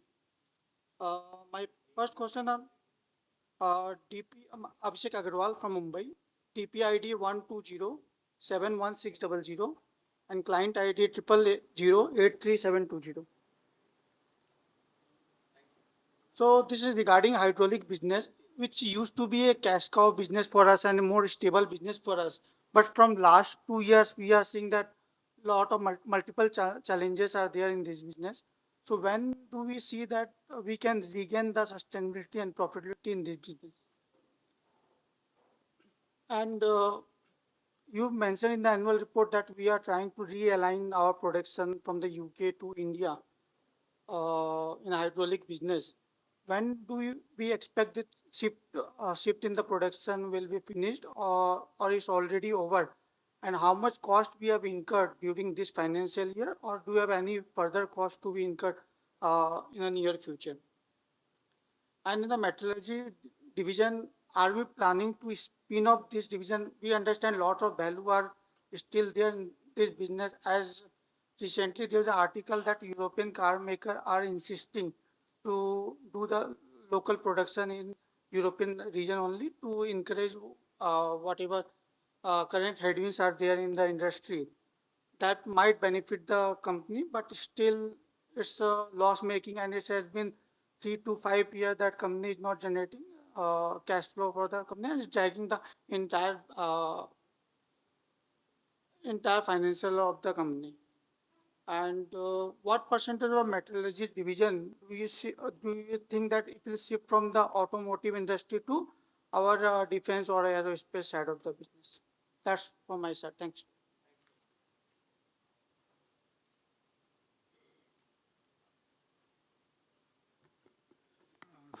Good afternoon, board members, and good afternoon, shareholders. Thank you for the opportunity. My name is Manan Patel from Ahmedabad. IN 300-513-812-39793. Manan. Sir, most of the exciting questions have been asked by my friends Dwanil and Ankit. I want, and lot of share of voice is taken by aerospace and defense. But just wanted to understand on hydraulics, previous shareholder also asked. Uh, you have been talking about a pump from being a 4,000 or 5,000 per pump or wallet share of the tractor to 25,000 opportunity. So where have we been on that? Are we focusing on that? Or from what I feel, given the market share that we have in tractors, that also business can be much bigger than what it is right now. So are we still focusing on that, or that is just a sustenance business and then like it will give cash flows and will not grow in the future? So if you could address that. Secondly, unfortunate incidents like that happened with the aircraft in Ahmedabad. What kind of liabilities happen?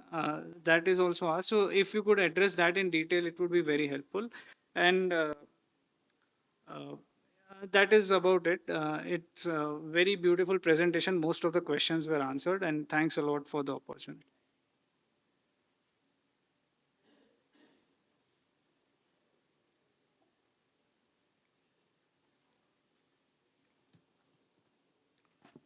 Dear Chairman, sir, MD, sir, and esteemed members, board members present on the dais. My name is Girish Gulati, a proud and a long-term shareholder in the company for past 9 years. So during my journey at DT, there are some observations. Some are very, very positive and some are not so. So let me start with which are not so positive, and then I'll come to the positives as well. So there are no queries. I think everyone has asked the queries. So FY14 sales 1600 crore. Fast forward FY25 sales 1400 crores, down by 200 crores. Operating profits 166 crore FY14, 25 160 crores, down by 6 crores. Inventory gone up by 120 crores, receivable up by 190 crores, and sales down by 200 crores. Interest paid in the last 11 years, 829 crores. I'll repeat, 829 crores.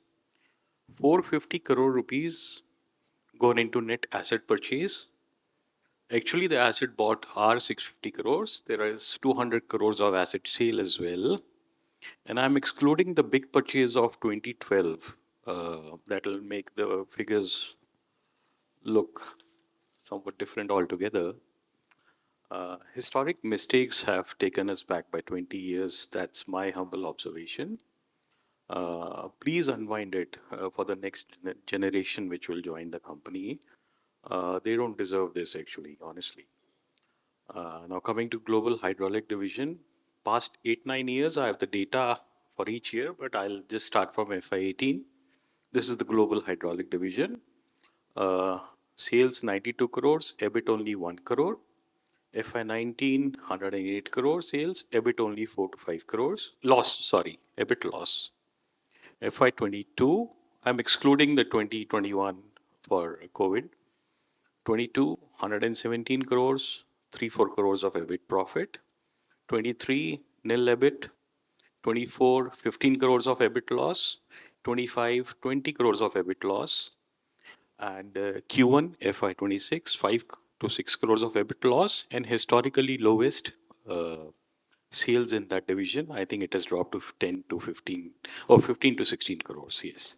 And the sales are down by more than 50%. Earlier it was 36, 37 crores, and now it is 15, 16 crores.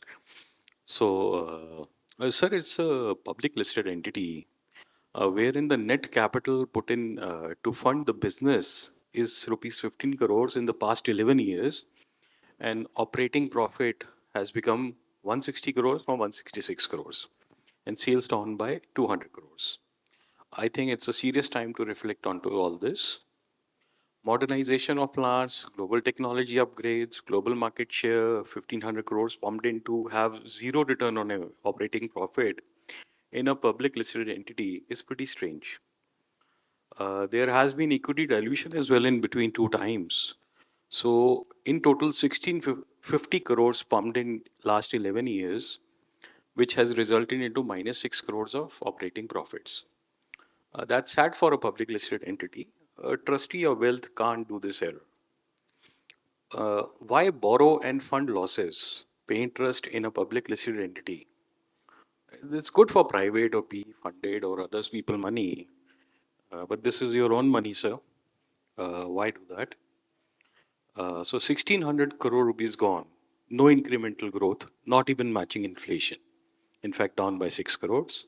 So basically, for whom the company is working, we need to reflect that. Now there are some positives as well. So these are mistakes of the past. Everybody does that. However, today I want to address on the exciting opportunity the company is at a pivotal point, which really lies ahead for DT. So we at DT have achieved something truly remarkable in aerospace sector. With just 5 crore original equity, and I'll point out the original equity, and the original equity also didn't go entirely into the aerospace. I mean, the original equity for aerospace is only 1-2 crore rupees, if I remember it correctly. So we have built from that equity a business which has potential to be a legendary business over the next 15 years. So as you mentioned that all the entire board of Airbus came meeting Prime Minister today and meeting the largest aircraft expansion guy, which is Tata, of course, not Tata, Indigo. So they have come to meet DT and Indigo, right? So, okay. And they spend the entire day with you. Remarkable, sir. Remarkable. So I think, however, to truly reach to the next level, we must focus on capital efficiency. We were capital efficient. Please relook at 2010. And I mean, this is showing 1-2 crores of capital building such a great aerospace business. So it is not that we don't know capital efficiency. It is just that we have lost the respect of capital at the moment, and that to public capital. So, just as Mr. Ravi has built an incredible aerospace infrastructure and business, we need similar strong team in our financial department to help us become debt free swiftly. This means critically evaluating and eliminating any non-essential parts of business which we want to ensure that our future is secure. We need to adopt a lean structure and prioritize aerospace potentially, even divesting, completely exiting metallurgy, auto business, selling all the overseas assets. Up to you. So divesting global hydraulic business, both which is eating our capital, time, resources, management bandwidth, and making us work as a slave for the banks and getting losses. There is one quote and unquote, a couple of quote and unquote. Warren Buffett casting company in aerospace is jacking up prices globally, unquote. Quote, don't blame me for demerger of global asset 5-7 years after, unquote. Please remember all these words which you mentioned in 2018 and 19 AGM, and results are losses, losses and more losses, deterioration of the balance sheet, and declining return on the capital employed. We need to divest from these divisions, close businesses which are not aligned to our larger vision. We must also ensure that the board is deeply focused, and I'm talking about the entire board, is deeply focused on the return on capital employed, that we uh, that we hold ourselves accountable for the past 15 years of capital inefficiency. Tobiji, I'm very actually very poor with debt.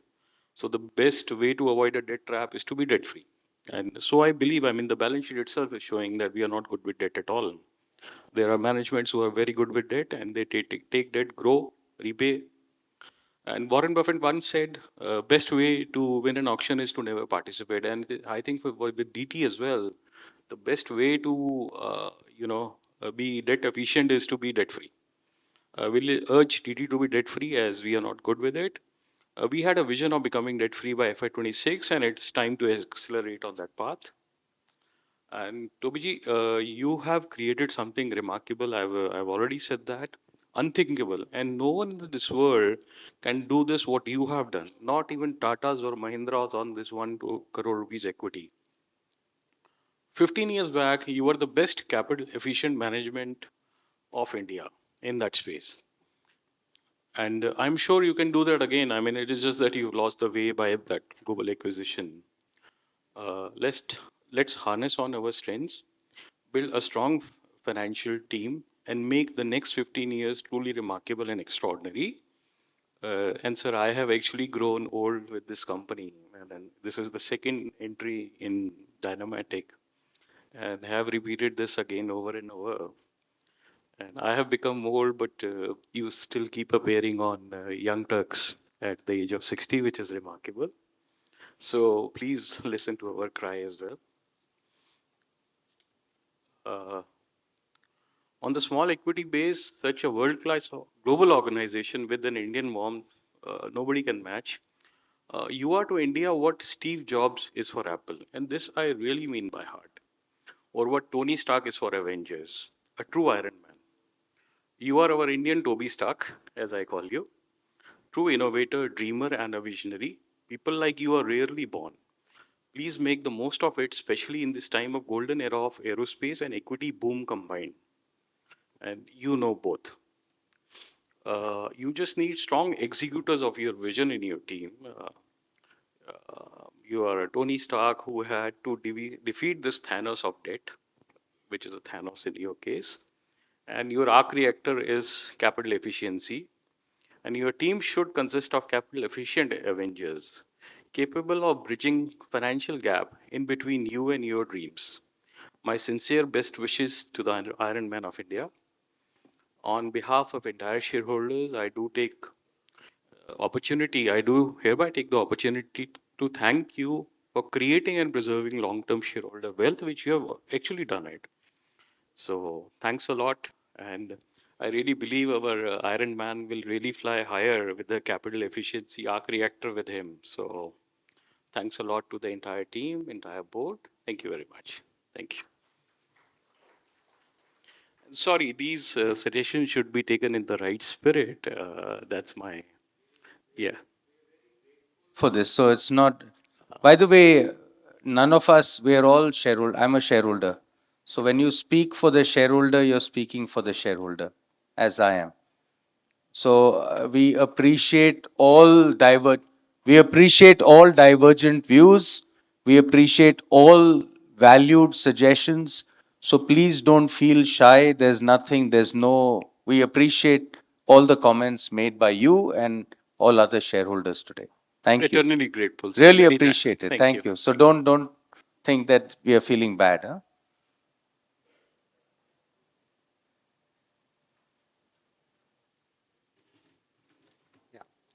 Good afternoon, Toby sir. That was a great speech by Girish sir. So, uh, my name is Aman Vich. I am from Mumbai. My DP ID is 572166675. I'll go business wise, few questions.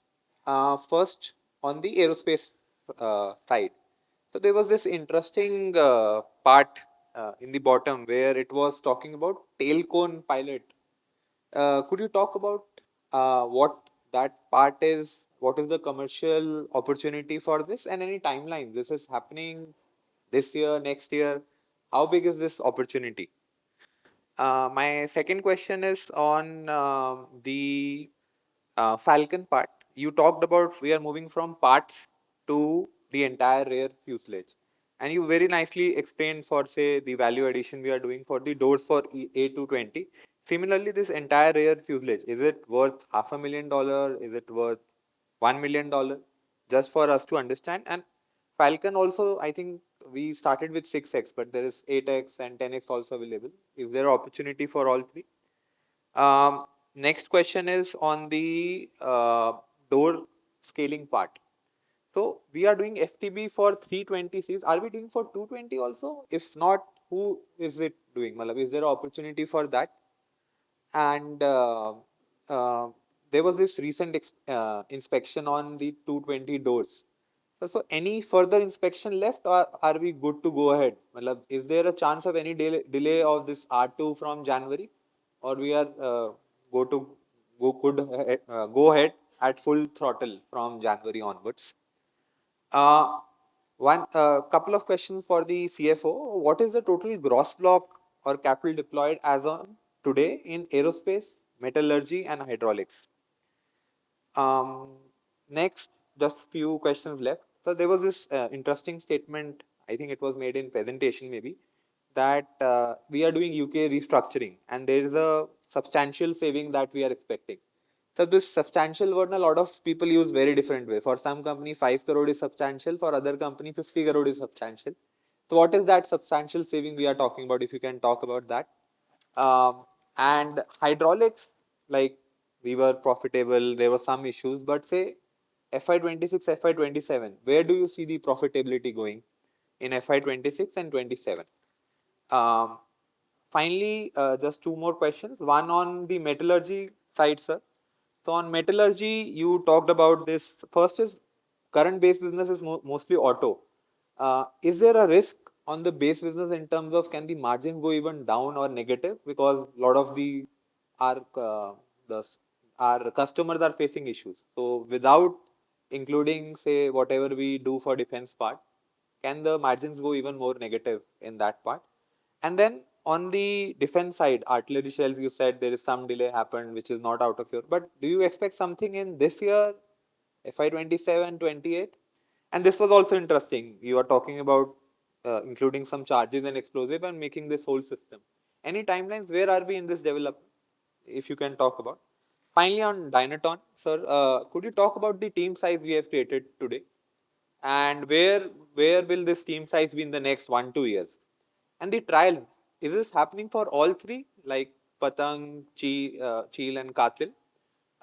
If not, is it for only one systems? Because Katil, we talk about, I think in your 2-3 interviews, we talk a lot about Katil, but to me, sorry, Cheel, but to me, Katil is also a very interesting product we have. I don't think so any Kamikaze drone in India have this high speeds. So if you can talk about where are we in commercializing this, something in 27, 28, how many RFI tenders are we participating for this division? And again, the team size we see today and what it will be in the next 2-3 years. Thank you for the opportunity.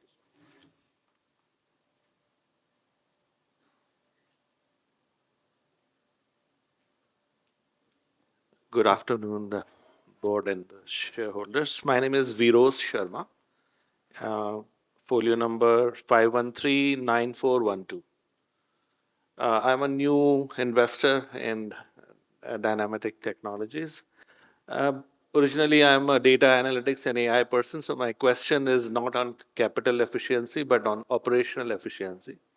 While you said that on the UK side, there is all robotics focus, but in India, craft and design and other things. So, what is the AI focus? My question is specifically on AI, wherever you don't have robotics.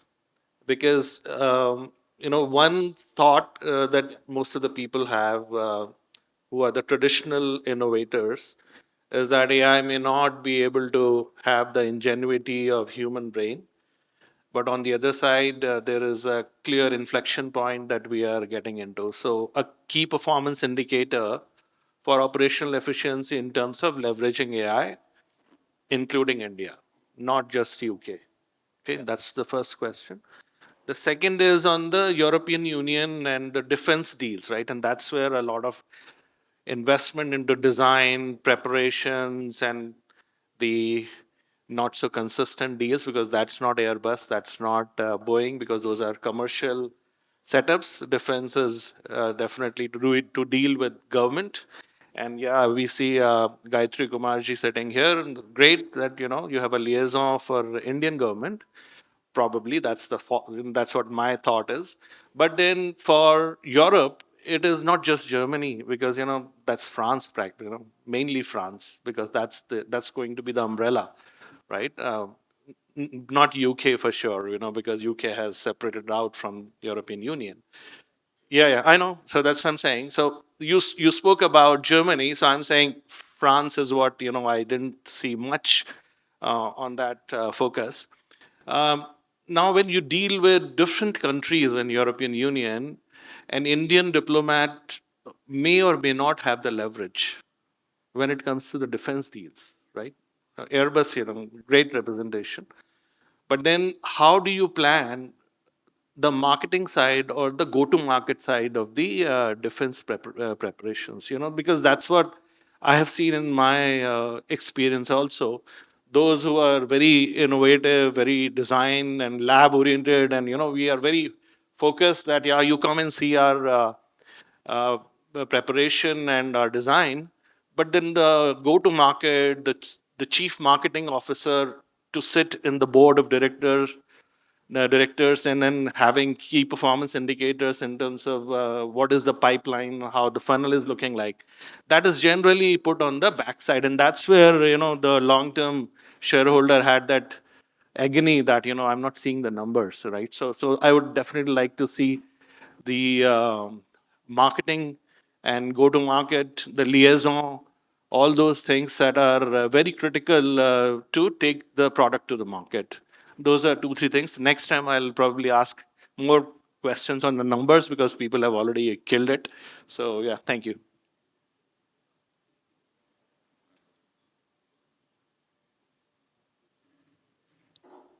Yeah, good afternoon to the board of directors and my fellow shareholders. I'm Saurabh Jain, shareholder from Mumbai. I'm coming here for the first time, and you have a really beautiful campus. And yeah, my fellow shareholders have already asked a lot of questions. So just some broad questions. I wanted to understand that, in aerospace, it takes a long time to get empaneled with the big customers, such as Airbus, Boeing, Bell, etc. But since we are already qualified with them, does it make it much faster for us to do new products? And what would be the timeline for that? If you can elaborate. Second, when have we been actually doing the flap track beam assemblies manufacturing from? If you can tell us a year. Third, you said that you want the next decade to be different from the last decade. So if you can just elaborate, if you have any numbers or anything else qualitatively. Fourth, I just wanted to understand on the risks. You made a great presentation, but what do you think can go wrong, and what keeps you awake at night? The top two, three risks. Fifth question was that we have a great first mover advantage in aerospace, and we were one of the first few companies in India to be doing this. But in the last couple of years, we are seeing a lot of companies building these capabilities, and they're pretty fast moving. And any thoughts on competition which has come up substantially? Uh, sixth was Sixth and last question was just that on for aerospace, if you can tell us the working capital, essentially, if you can give it separately for debtors, inventory, and payable. And like somebody already asked, the capital employed and deployed in the three different divisions. That's it from my side, and wish you all the very best. Thank you.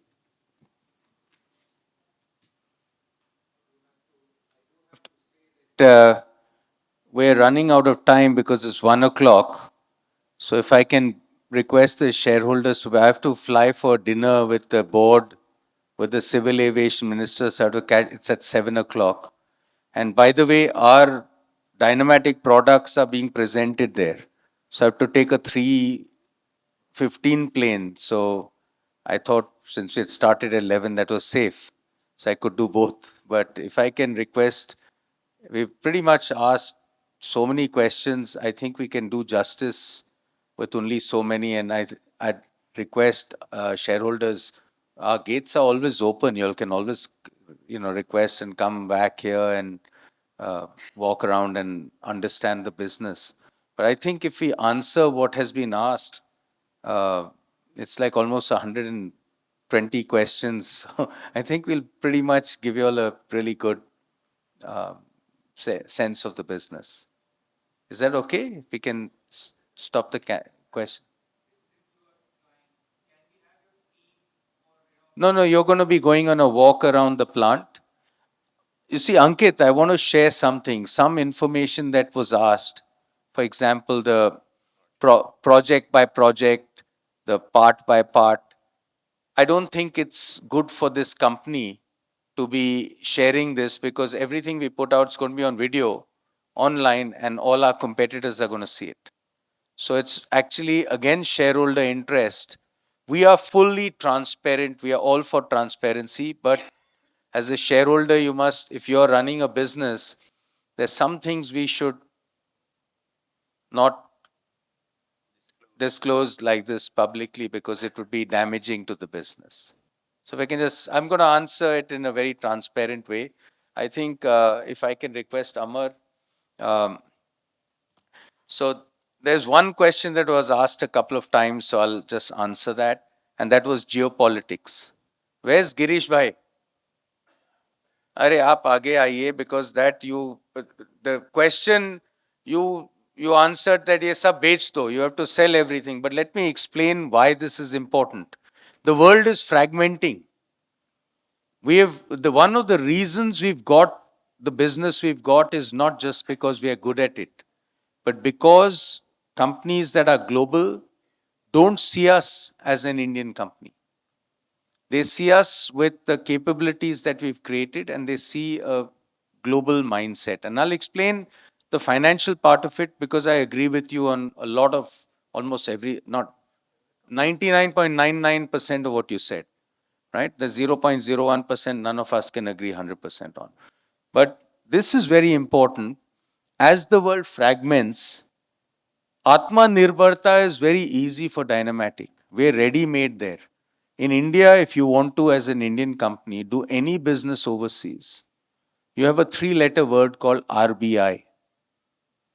There's a little holdco in Singapore.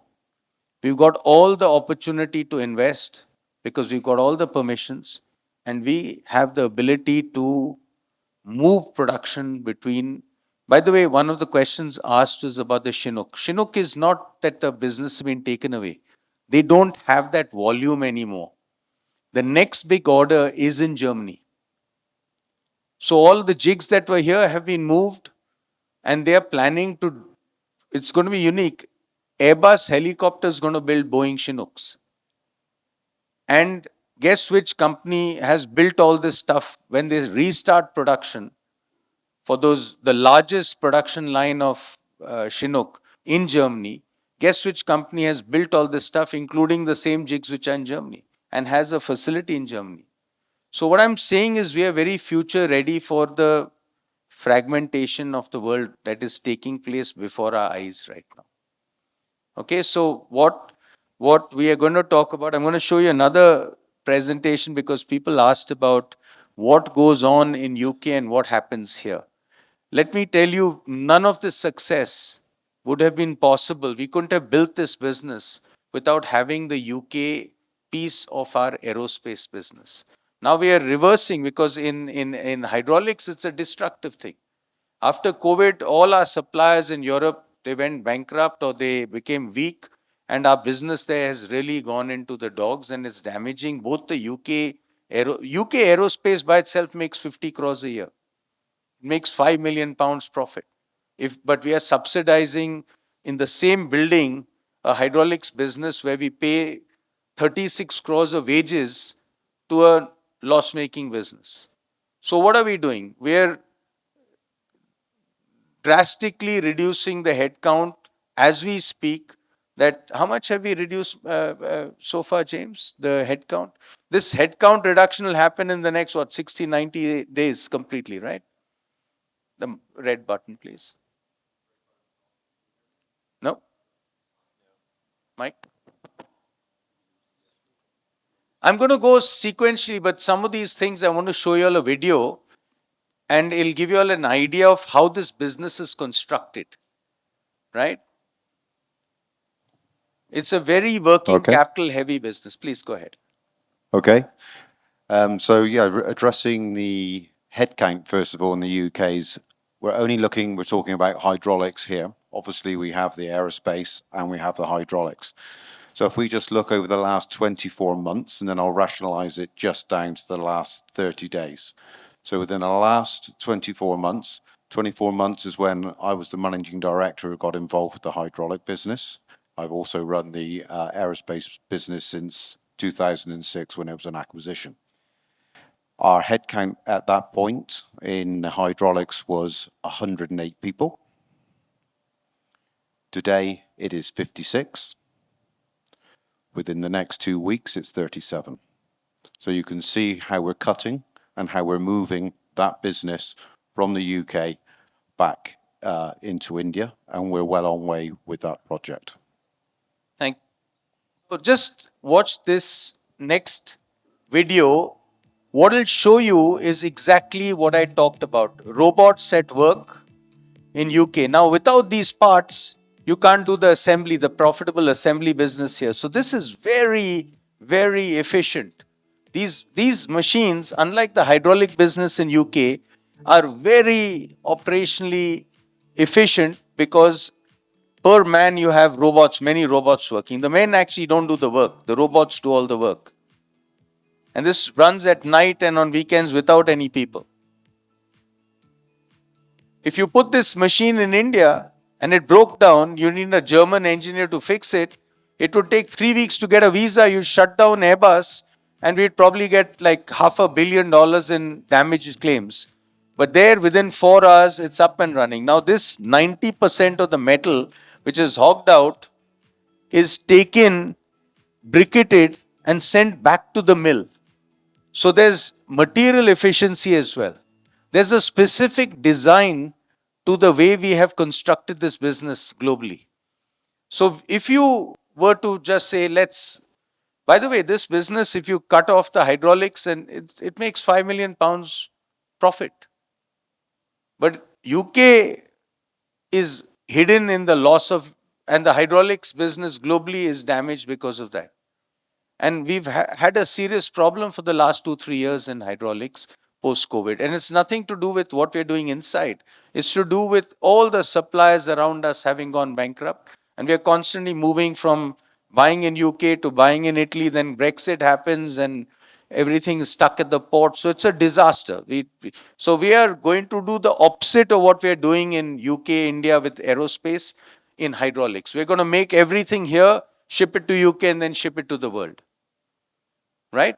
So it's a operation. And by the way, this saving that James is talking about, it cuts 2.5 crores of wages every month. So somebody asked the question about how much is this going to save? Is there a number? It's 30 crores. It's 3 million pounds. 250,000 pounds a month of saving is the targeted saving. We are going to go down to a small crew in hydraulics there so that the large part of it is supported from India. It's going to be exactly the opposite of what you see in our aerospace business. Okay. Now somebody talked about, I think Virod Sharma asked about the marketing and relationship. We don't, I see ours is, the unique thing is you're dealing with 5 companies across the world. You won't see this kind of stuff. This is the CEO of Dassault Aviation. By the way, Pierre was on the board of Dassault Aviation. He's a former board member of Dassault, not just Airbus, right? Airbus was at one time the largest shareholder of Dassault. And the relationships we have are deep. This is not about going and knocking on doors. At every level, you have extraordinary relationships built up, which are unique and valuable. And what you're seeing out here is just the beginning. Let me just, if I can get that mic.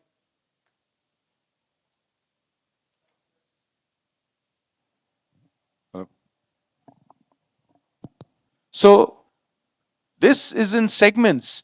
You see this line here? That's what we'll be producing for 50 aircraft every year. From here to here. Now, I'll give you another thing. This aircraft, the 6X, this tube, the main fuselage is 2.8 meters. It's a big, massive business jet, right? Now, if you go to a 737 or a A320, that class of aircraft is 3.5 meters. Once you demonstrate global delivery, not just of flap track beams and doors, you're actually making major fuselage sections for a world-class, extraordinary company called Dassault. I'm just saying that's where the doors open. Girish Bhai, you talk about value destruction. There's hidden value creation that's not on the financials. A banker was here 10 days ago and he whispered into my ear, you're carrying this asset for 180 crores. They have valued it in a range of 950 to 1050 crores. This asset. And they're saying this is just one asset. We are amazed and we are wondering how to value your business. As a banker, we see it because this value creation that you've got all over the place is not going through a P&L account or through your balance sheet. It's just because everybody with our accounting standard holds it at cost. The problem is that we are all shareholders and some of us are not as long as, say, you talked about the generational thought of it. And it is very thoughtful, you're right. But I'm saying companies are creating wealth and the accounting standards are written in a certain way that they value that in a certain manner. And then based on the financial accounting, the company gets valued on the stock market. Now, if this was also, if we had a real estate division creating these real estate assets, there'd be 1,000 crores of extra profit, which we've not shown. Just on this asset. There are other plays that we have which have also got opportunity for similar wealth. But I'm going to take the stuff that you talked about because that's also very, very important. So I'm going to go in a linear way now. I don't think there's any other thing I've got to show here. Yeah, so somebody asked also the question of how do you blend the art and the engineering, the craft and the engineering? So this will show you that.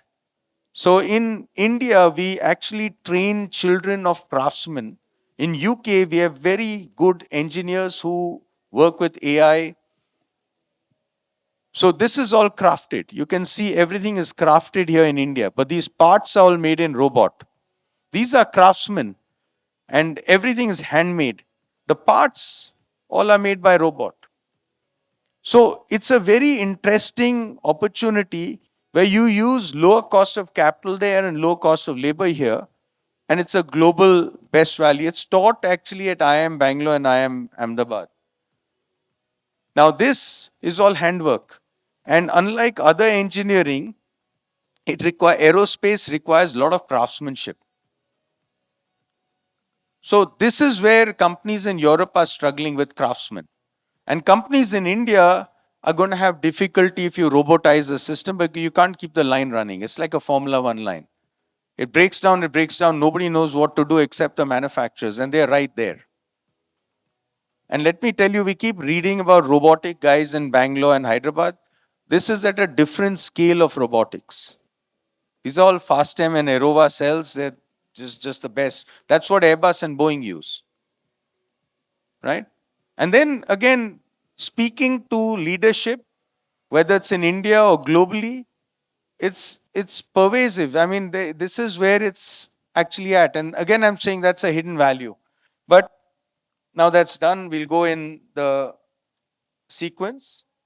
And I'm going to try and do this fast because.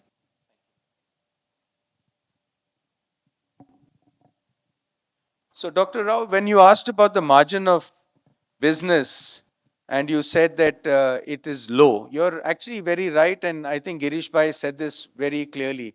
There is a great business and there's a crappy business in the same balance sheet.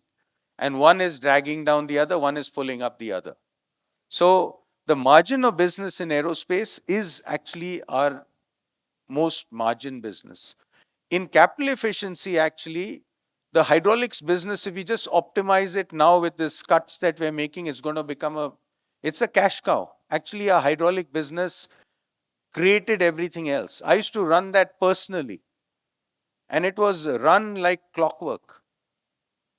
And we just generated and threw cash out every month that allowed us to invest into automotive and aerospace. And then automotive, we had one major call that happened. It was called Dieselgate. When we acquired our business in Europe, it produced 35% of the hot end of the turbocharger for every petrol car made in Germany. And what we were trying to do was, the world was moving to massive clean engines with turbochargers. There were going to be one going to 2 and 3 triple scroll turbochargers. That was the future a decade ago. And then Dieselgate happened. Dieselgate is when Volkswagen cheated on those diesel devices, and all the governments went after these guys. They were fined $20 billion. Everybody knows this if you remember automotive 7-8 years ago. And at that time, we had when the world was looking for something, Elon Musk came and talked about battery electric vehicles. Now, everybody is actually receding. I drive a electric vehicle, by the way, but it's not practical unless you're in a city. And across Germany, and you're now seeing automotive companies saying, let's go back. The Euro 6 engines have cleaner air coming out of the exhaust than the ambient air. They're so clean.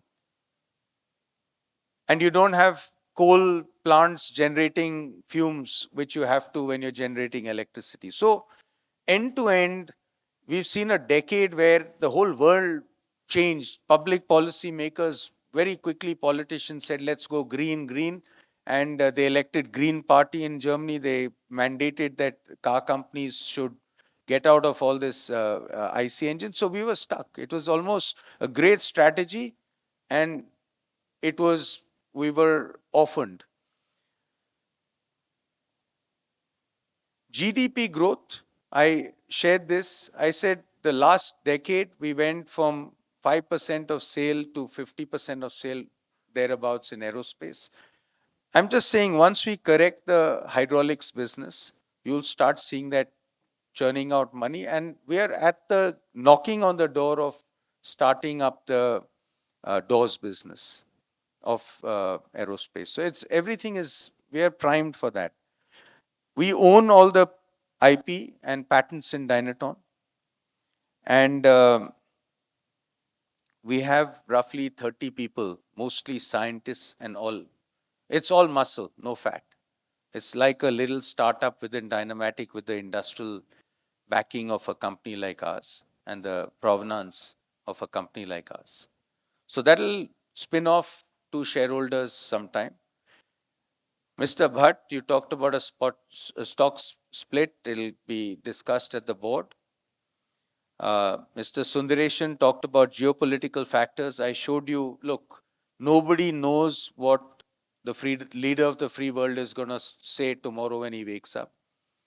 But what we are is, we have a network of entities. We can move fast. We have the ability. If we want to export pumps, guess what? We don't export pumps to US from here. We export them from UK. We're going to back end it, and it's going to be a UK product. Right? So we are very future ready. But the moment may not be the best moment. And if we look at the decline in sales, I mean, it's 30 crores on our business. I've told you we've been flat, and I'm telling you, there's a big misstep we made. It was done with the best intentions. When we actually saw the world, we had an automotive business in India. We'd built a very high quality business. Customers in India were not willing to pay that value. We said, let's build a global business. Turbochargers was the future. And so that's where we are. There's a metallurgy decline, and we've got a plan which I've explained on the thing. You asked about the healthcare division. Now, the healthcare division is actually it's a medical center that you see over here, When you walk around, you'll see a small medical center that we created to protect the people during COVID. What we've done now is all the companies in this area, they come and they get their testing done every month or whatever healthcare is done. It's a very suboptimal small business. It's not even a business. It's actually a way for us to subsidize our own medical center. So it's a 1 crore rupee operation, which is getting 1 crore of rupees of income now. Every month, 8-10 lakhs of rupees of tests and etc. And it becomes, you'll see it's a very fantastic little medical center to keep everything correct here, right? Ankit, you asked a lot of questions, so I'm going to rush through them. Aero breakup, as I mentioned, if I give you customer-wise and put it out on the net, it's very bad so please walk around, have a look. We appreciate you're here, so you'll get that. You asked a very important question on Spirit. Spirit has gone down, like most European companies that are struggling at this point of time with massive inflation. A customer that's not increasing prices because they can't increase prices. Airbus and Boeing have sold aircraft for the next 10 years with fixed prices. And except for the enabled material, which automatically goes up or down, all of us have made 5-year contracts. And we have planned our costs based on 5 years. So we are okay. But in Europe, exactly as what we mentioned in the hydraulic division, there's a destruction across the aerospace industry. Why it's not affected our aerospace industry? Because we have robots working there. We've not got these kind of artisans and craftsmen working there. So that's what it is, right? Now, you asked about will after A220 doors, are there other opportunities? Absolutely. And it's not going to be limited to Airbus. Although Airbus is going to come and maximize our capacity and our creation because they have challenges. They make their doors with Latecoere, as you pointed out. There are challenges in France. Latecoere is financially challenged. And the second supply of aircraft doors for Airbus is China.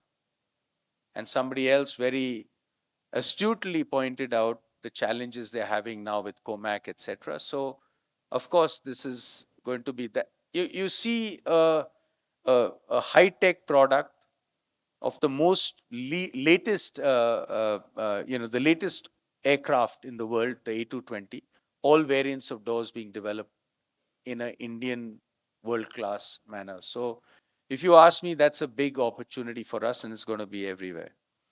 You asked about Boeing, Chinook. I mentioned that the big opportunity will be to do Chinook work as Dynamatic, but not in India, make in Germany. Deutsche Bell and Dassault, all the programs are running ahead of schedule. The doors deliveries, we are 9 months ahead of schedule, which is in the aerospace world almost impossible. It's unheard of, as our chairman is saying. Dynaton, when? It's just before the time now. We have a fully developed Cheel. The Patang is an idea that we have offered to the government. They've already come out now with an RFI for 5,000 tethered drones. So the tethered drones were developed by us first. We've been talking to the government, to the military, and they've come out with an RFI. We're going to bid for that. The Cheel, we have showcased the prototypes and then they've created a requirement. After they see that's a great idea, you can put it up and every battalion can have local visual information. So when you walk around, by the way, we've created yesterday for the board, we've created to explain a very radical concept of the craft of India. We've got a showcase on the floor above. And my family has contributed some art to our shareholders on loan for 1,000 rupees a year. It's very valuable. And there's a history of craftsmanship in India, but there's contemporary craft which is extraordinary. And we have a showcase called Craft to Aircraft. And yesterday the board was here and just request the chairman, what is the feedback on that? Can you hear me? Yes. The feedback has been extraordinary because it was a very visual presentation of capabilities that really not only exist here, they're part of the tradition, but are built on. And the fact that the people who work in the plant are the children of the people who do these extraordinary things, beautiful things that are up there. And so, yes, it's the feedback has been extraordinary with and it was extremely visual, which was what I think the strength of it. And you all will, in the walk see this. It's really extraordinary. It's our art. Just so you know, my mother was a board member of the National Gallery of Modern Art. She's one of India's premier collectors, as was my father, as is my dear wife and myself. We've been following.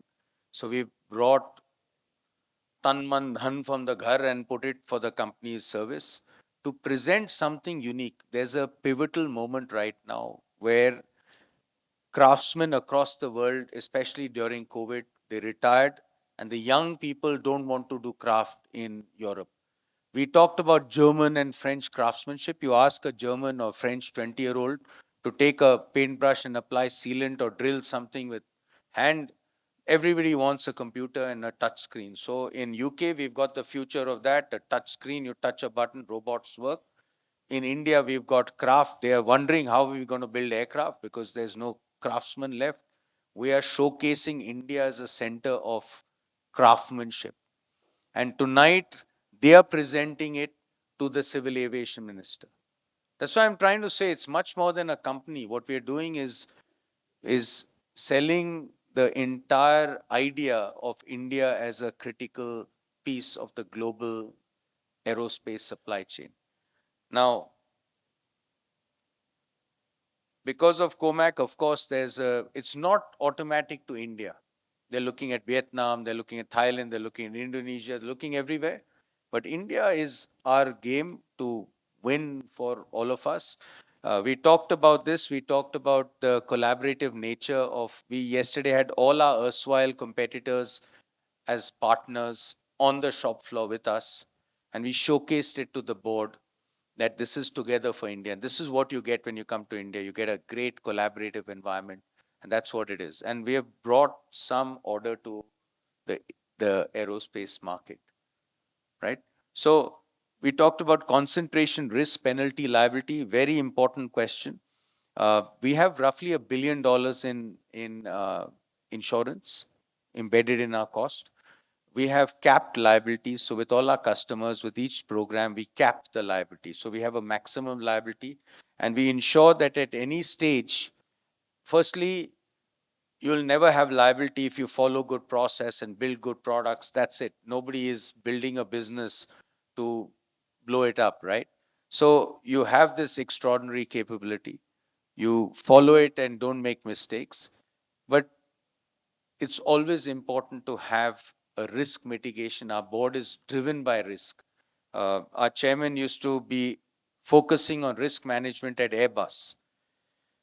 So what we do is we have a complete risk management mitigation strategy, and this is one of them. So capped liabilities and greater insurance than capped liabilities. So there's no risk to shareholders.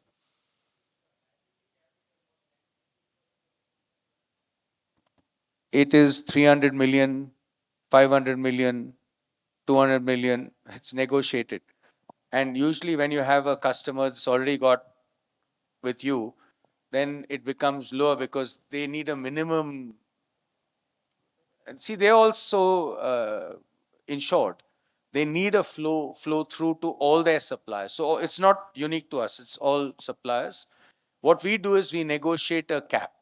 They come uncapped. We say, no, uncapped, we don't want the business. Please take it away. We're not in negotiating. So we negotiate upfront. We say there has to be a capped liability. Once we have capped liability, we will take insurance and we will show you the cost of the insurance we're putting into the price. So if you ask for too much, the price goes up. So it's a negotiated thing, right? Vishwanath, thank you. You talked about the growth in working capital. A large part of it is reflective on the growth of aerospace, especially in the A220, where we've had to upfront working capital investment. We are not billing out material, but we've bought material and have that in stock. So there's a lot of stock here. The hydraulics India margin. So you talked about Ravi, who is a very extraordinary manager. Every one of these guys is extraordinary. James is extraordinary, but he's now busy firefighting on the hydraulics business, taking an axe and cutting it. And you'll see once you do that, you'll have a beautiful aerospace business with a hydraulics business which is corrected with a back end in India, not trying to do everything in UK, right? And with a minimal staff at 2.5 crores a month of wage reduction. Ravi is an extraordinary manager with lean management. That's an expertise in lean manufacturing. And he and Ahilya, my daughter, are both embedded in hydraulics, cleaning that business up. And our target is a 500 crore business with 20% EBITDA. That's a target. And we know we can do it. And I'll tell you what is the biggest challenge. The market is ahead of us. Last month we did 1,25,000 pumps. Our order book was for 1,40,000. Mahindra, Punjab Tractors, Aisher, all of them were sitting. They have all got desks at our office and they are going and pushing out their product. And that is a negative thing for us because tractors is doodh, the malai is the aftermarket and industrial pump. And when you have that kind of pressure on us, your most profitable part is not being delivered. When you sell a spare part, a pump that we sell, say I'm just taking a round number, 100 rupees as a spare part, it's 130 to 140 rupees. So you sell to Mahindra for 100, spare part 140, guess where the money comes from? We need to create that balance. What I used to do, and I have explained this and educated the new management to find margin in hydraulic pumps. The key game at that volume is the mix, the product mix. So sometimes you have to say no to make money. And that's what they're doing is they're optimizing that business in a very good way to get us some more profit back. But the key is to increase volume because what you don't want to do is say no and create competitors. You own the market, you have to allow that control of that market as well. Right? So it's a tightrope. And I'm speaking very frankly to co-owners of the business. Right? By the way, I'm going to run in 10 minutes because otherwise I'll miss the plane and something important for the company. हाँ वो drone तो आ रहे हैं. Drone is the plane. So drone is हाँ exactly. So drones when it's you'll meet Suji, you go upstairs, you'll see this Cheel, you'll see the Katil. I don't know if they brought the Patang here. Hi Suji, she's up there. We have a whole team of extraordinary scientists and the product is deeply tech and industrial. So there's a value to everything. Each thing has a value. Forget about the drones. The value is in the optical systems. The value is in the autopilot. The value is in the software. The value is in the power management system. All of these things have value. A typical male gimbal with a camera that you're going to see is 3.5 crores. Just that little thing, that small. It's 90% IP. And it's incredible. It's all there. You're going to see it. So when this spins, you'll see something that should be equivalent in value to what you're seeing currently.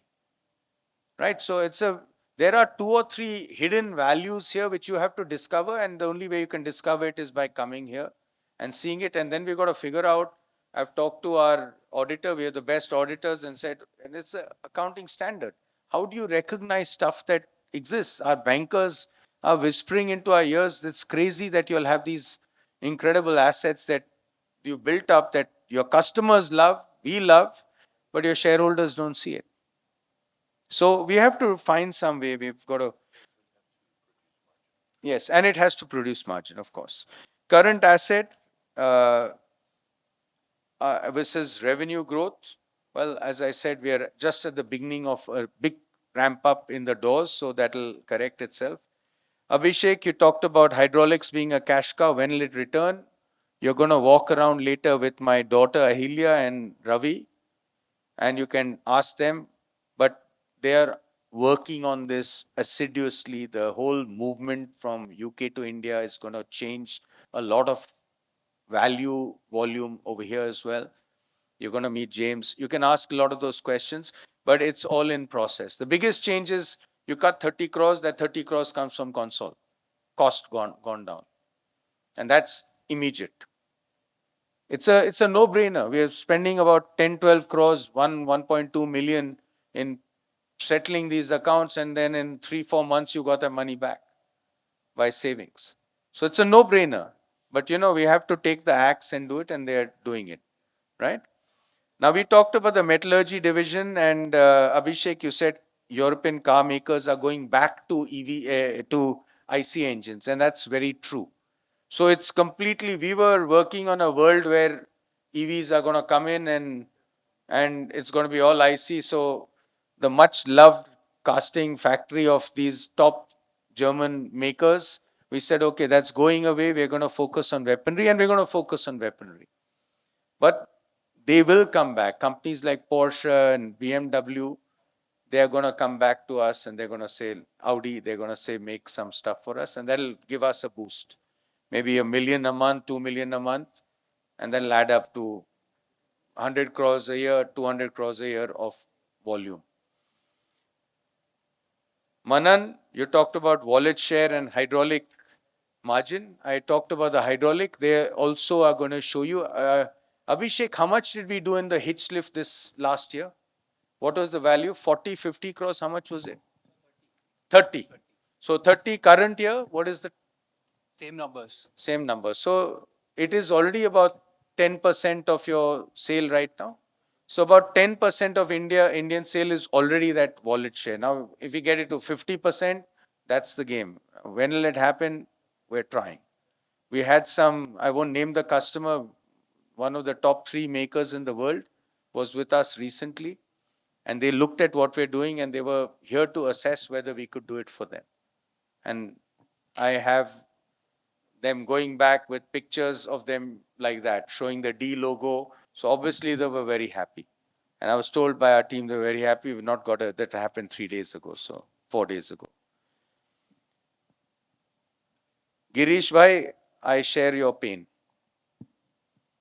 As a shareholder, I share your pain, the degrowth. I have told you there should have been growth in Airla. That is the biggest degrowth we've had in the aerospace, in the metallurgy and automotive business. We sold business which had 300, 400, 500 crore sales. So that has to go down. We replaced it with aerospace business, which is what we said we're going to do.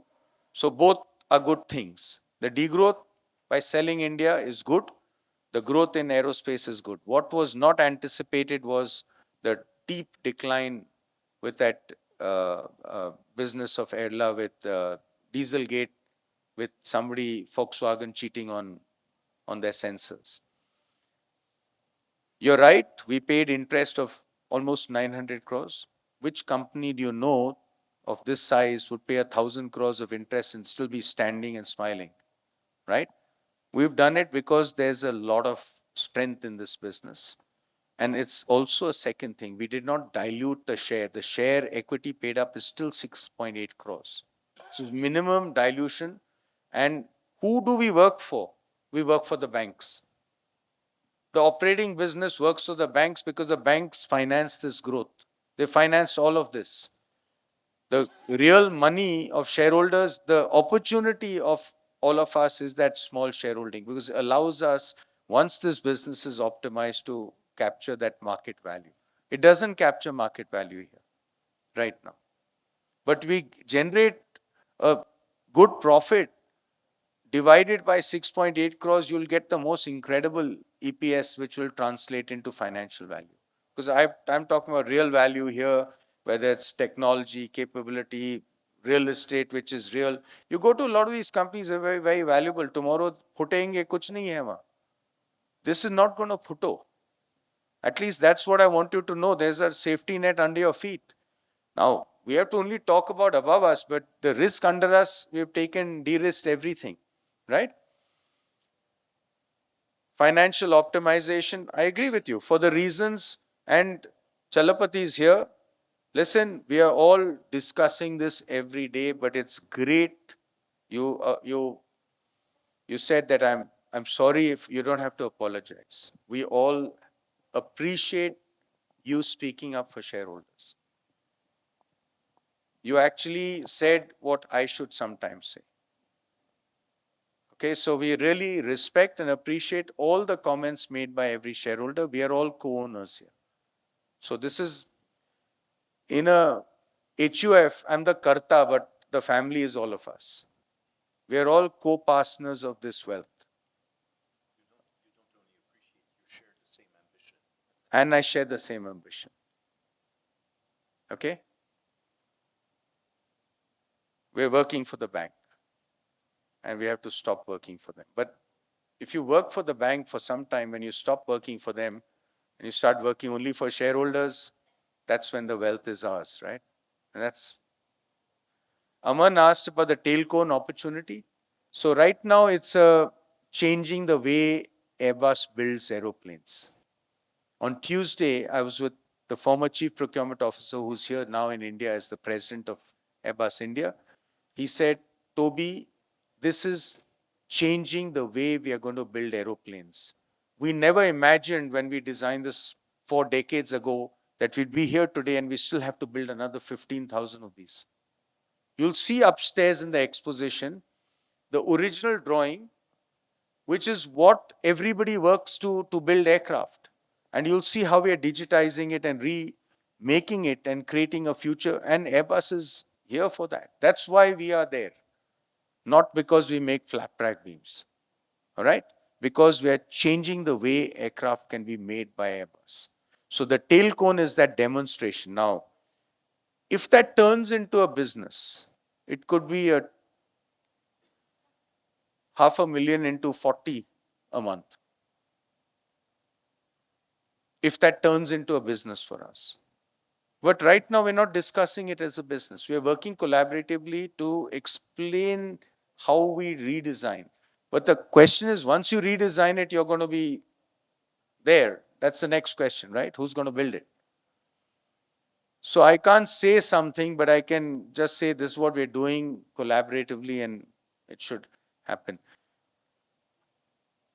There'll be more FAI on doors? No, there will be 1, 2 doors every month for the next 3 months. There's no risk. We are ahead of schedule. We will start delivering in the first quarter of next calendar year, last quarter of this year. We will start our deliveries. Gross block on all businesses. Chalapati, when we're walking around, if you can give that. You have it? But I'm going to run. Let me just try and get to the airport. So I'll just run through and UK restructuring, it's on now, it's happening every day. Hydraulic profits, I've given you a number, which is an old number, by the way, it's not a new number. We used to do 20% EBITDA margin. Girish talks about when his first time in the business, he loved the hydraulics business. And by the way, there were a lot of shareholders of that time who told me, "Ye aerospace kya kar rahe ho? Waste time, waste mat karo." So listen, I'm an entrepreneur. I love what I do. I'm deeply involved. There's between us at the top, whether it's James or Chalapati, Ravi, myself, any of the CXOs, and the worker who's working there, only 2 layers. So it's a very flat organization. You won't find us, the offices, the museum you'll see, which is extraordinary, is all, this floor here is the same as our factory floor, right? So it's lean.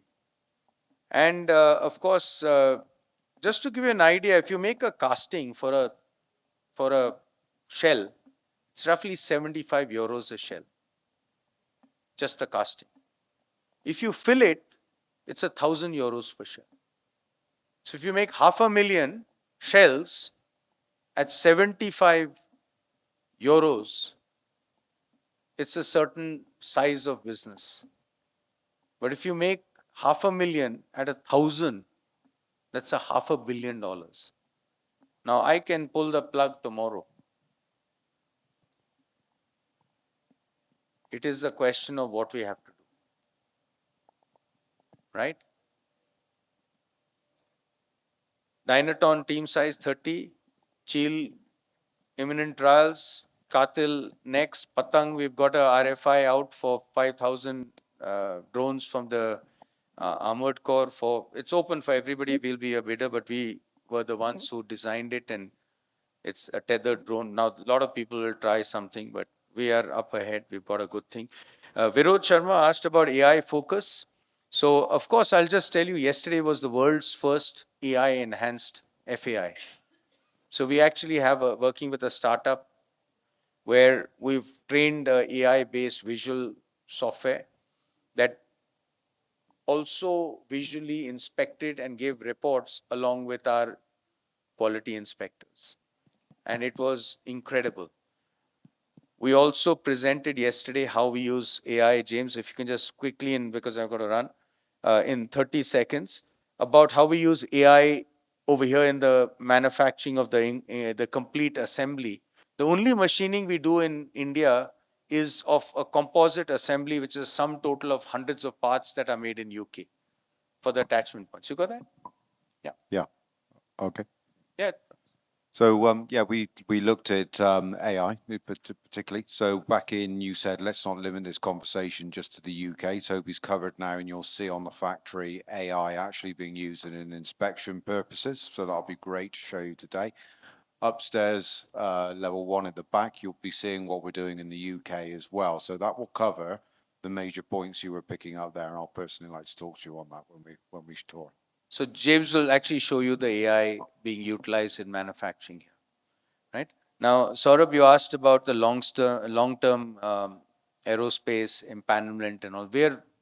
As I mentioned and I showed you, we're the only company in the world that has been awarded a global best of the best supplier of the year by Boeing, Bell, and Airbus, right? So it's a unique thing at our size to be like that.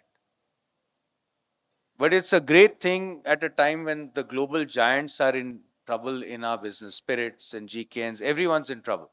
So they need rising stars, and that's it, right? Risk management is there. Next decade, blue sky. We have to fix ERLA. We are fixing hydraulics imminently, right? So those are the things. Aerospace is working capital heavy. We work with ThyssenKrupp as a global supplier, and we take advantage of their global delivery model. They built a warehouse next to all our factories. This is the world's largest materials company, and they deliver it to us, and they hold a lot of working capital on their books, which is at German cost rather than the Indian cost in terms of finance. So it's a very well managed system that we've done that has got us where we are, and it's a repeatable model.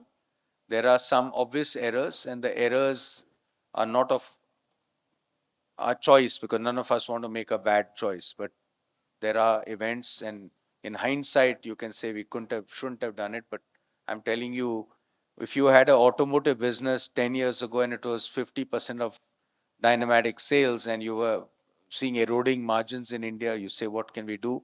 And there's 13, 14 years ago, the entire industry, IC engines, moving towards massive. You see, turbochargers were normal on diesel engines, but they were not normal on petrol engines. And petrol engines, to be cleaner and more efficient, were all going into turbochargers.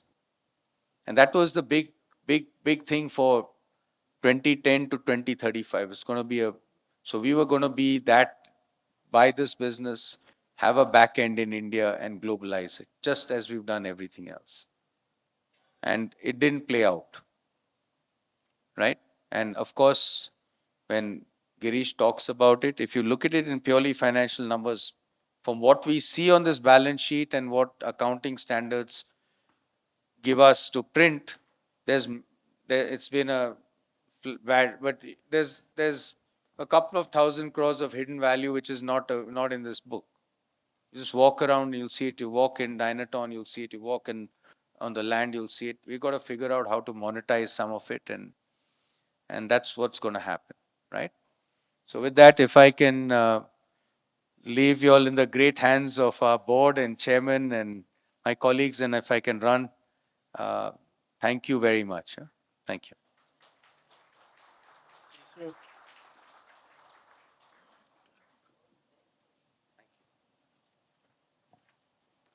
Shall I? Good. Thank you. Well, thank you to all the members over here and the shareholders who have shown their interest in the company. I must say your questions were very pointed. They were very detailed, but they actually reveal a very good understanding of who we are, and so congratulations for that. We'll also say that your comments, particularly on how this is going to throw money back to shareholders, are very well taken, and we on the board do realize that it is important for you, to all shareholders. I just want, if I had to sum up one thing that I really believe is the company you've been holding for so many years is not the same company anymore. And so I really think that the day it starts to throw money, it's going to throw it in a very different way from what it would have a number of years back. Now, having said that, there have been mishaps on the way. It's quite obvious what we just described with hydraulics, etc. So fixing has to happen, but really the golden egg here is the aerospace, and the aerospace is world class. Is a small word for it. It's wonderful. Good. So we have endeavored to address a lot of your queries. They certainly haven't all been addressed directly. As Toby said, you are very welcome to come back to the management, come back to this place, ask your questions, particularly when they're very precise and pointed. The management will come back to you with answers, okay? As long as, and that is true, we won't give you specific margins on certain products because that would be counterproductive for us as a company. Okay, now, having said that, I now authorize Mr. Rajesh Tagre, practicing company secretary, to conduct the voting procedure and conclude the meeting. The e-voting facility will remain open for the next 15 minutes to enable members to cast their vote. I thank you all as shareholders for making efforts to attend this meeting and making this event a successful one. And I thank you all for your continued support for the company. I also thank the directors, my friends here, the statutory auditors, and the secretarial auditors for joining the meeting. With your consent, I and the other board members would like to take our leave now. I request that all the shareholders stay safe and healthy. We look forward to meeting you at the next general meeting. Thank you once again. And this concludes today's 50th Annual General Meeting of Dynamatic Technologies Limited. Thank you to all, and please vote. Thank you, Chairman.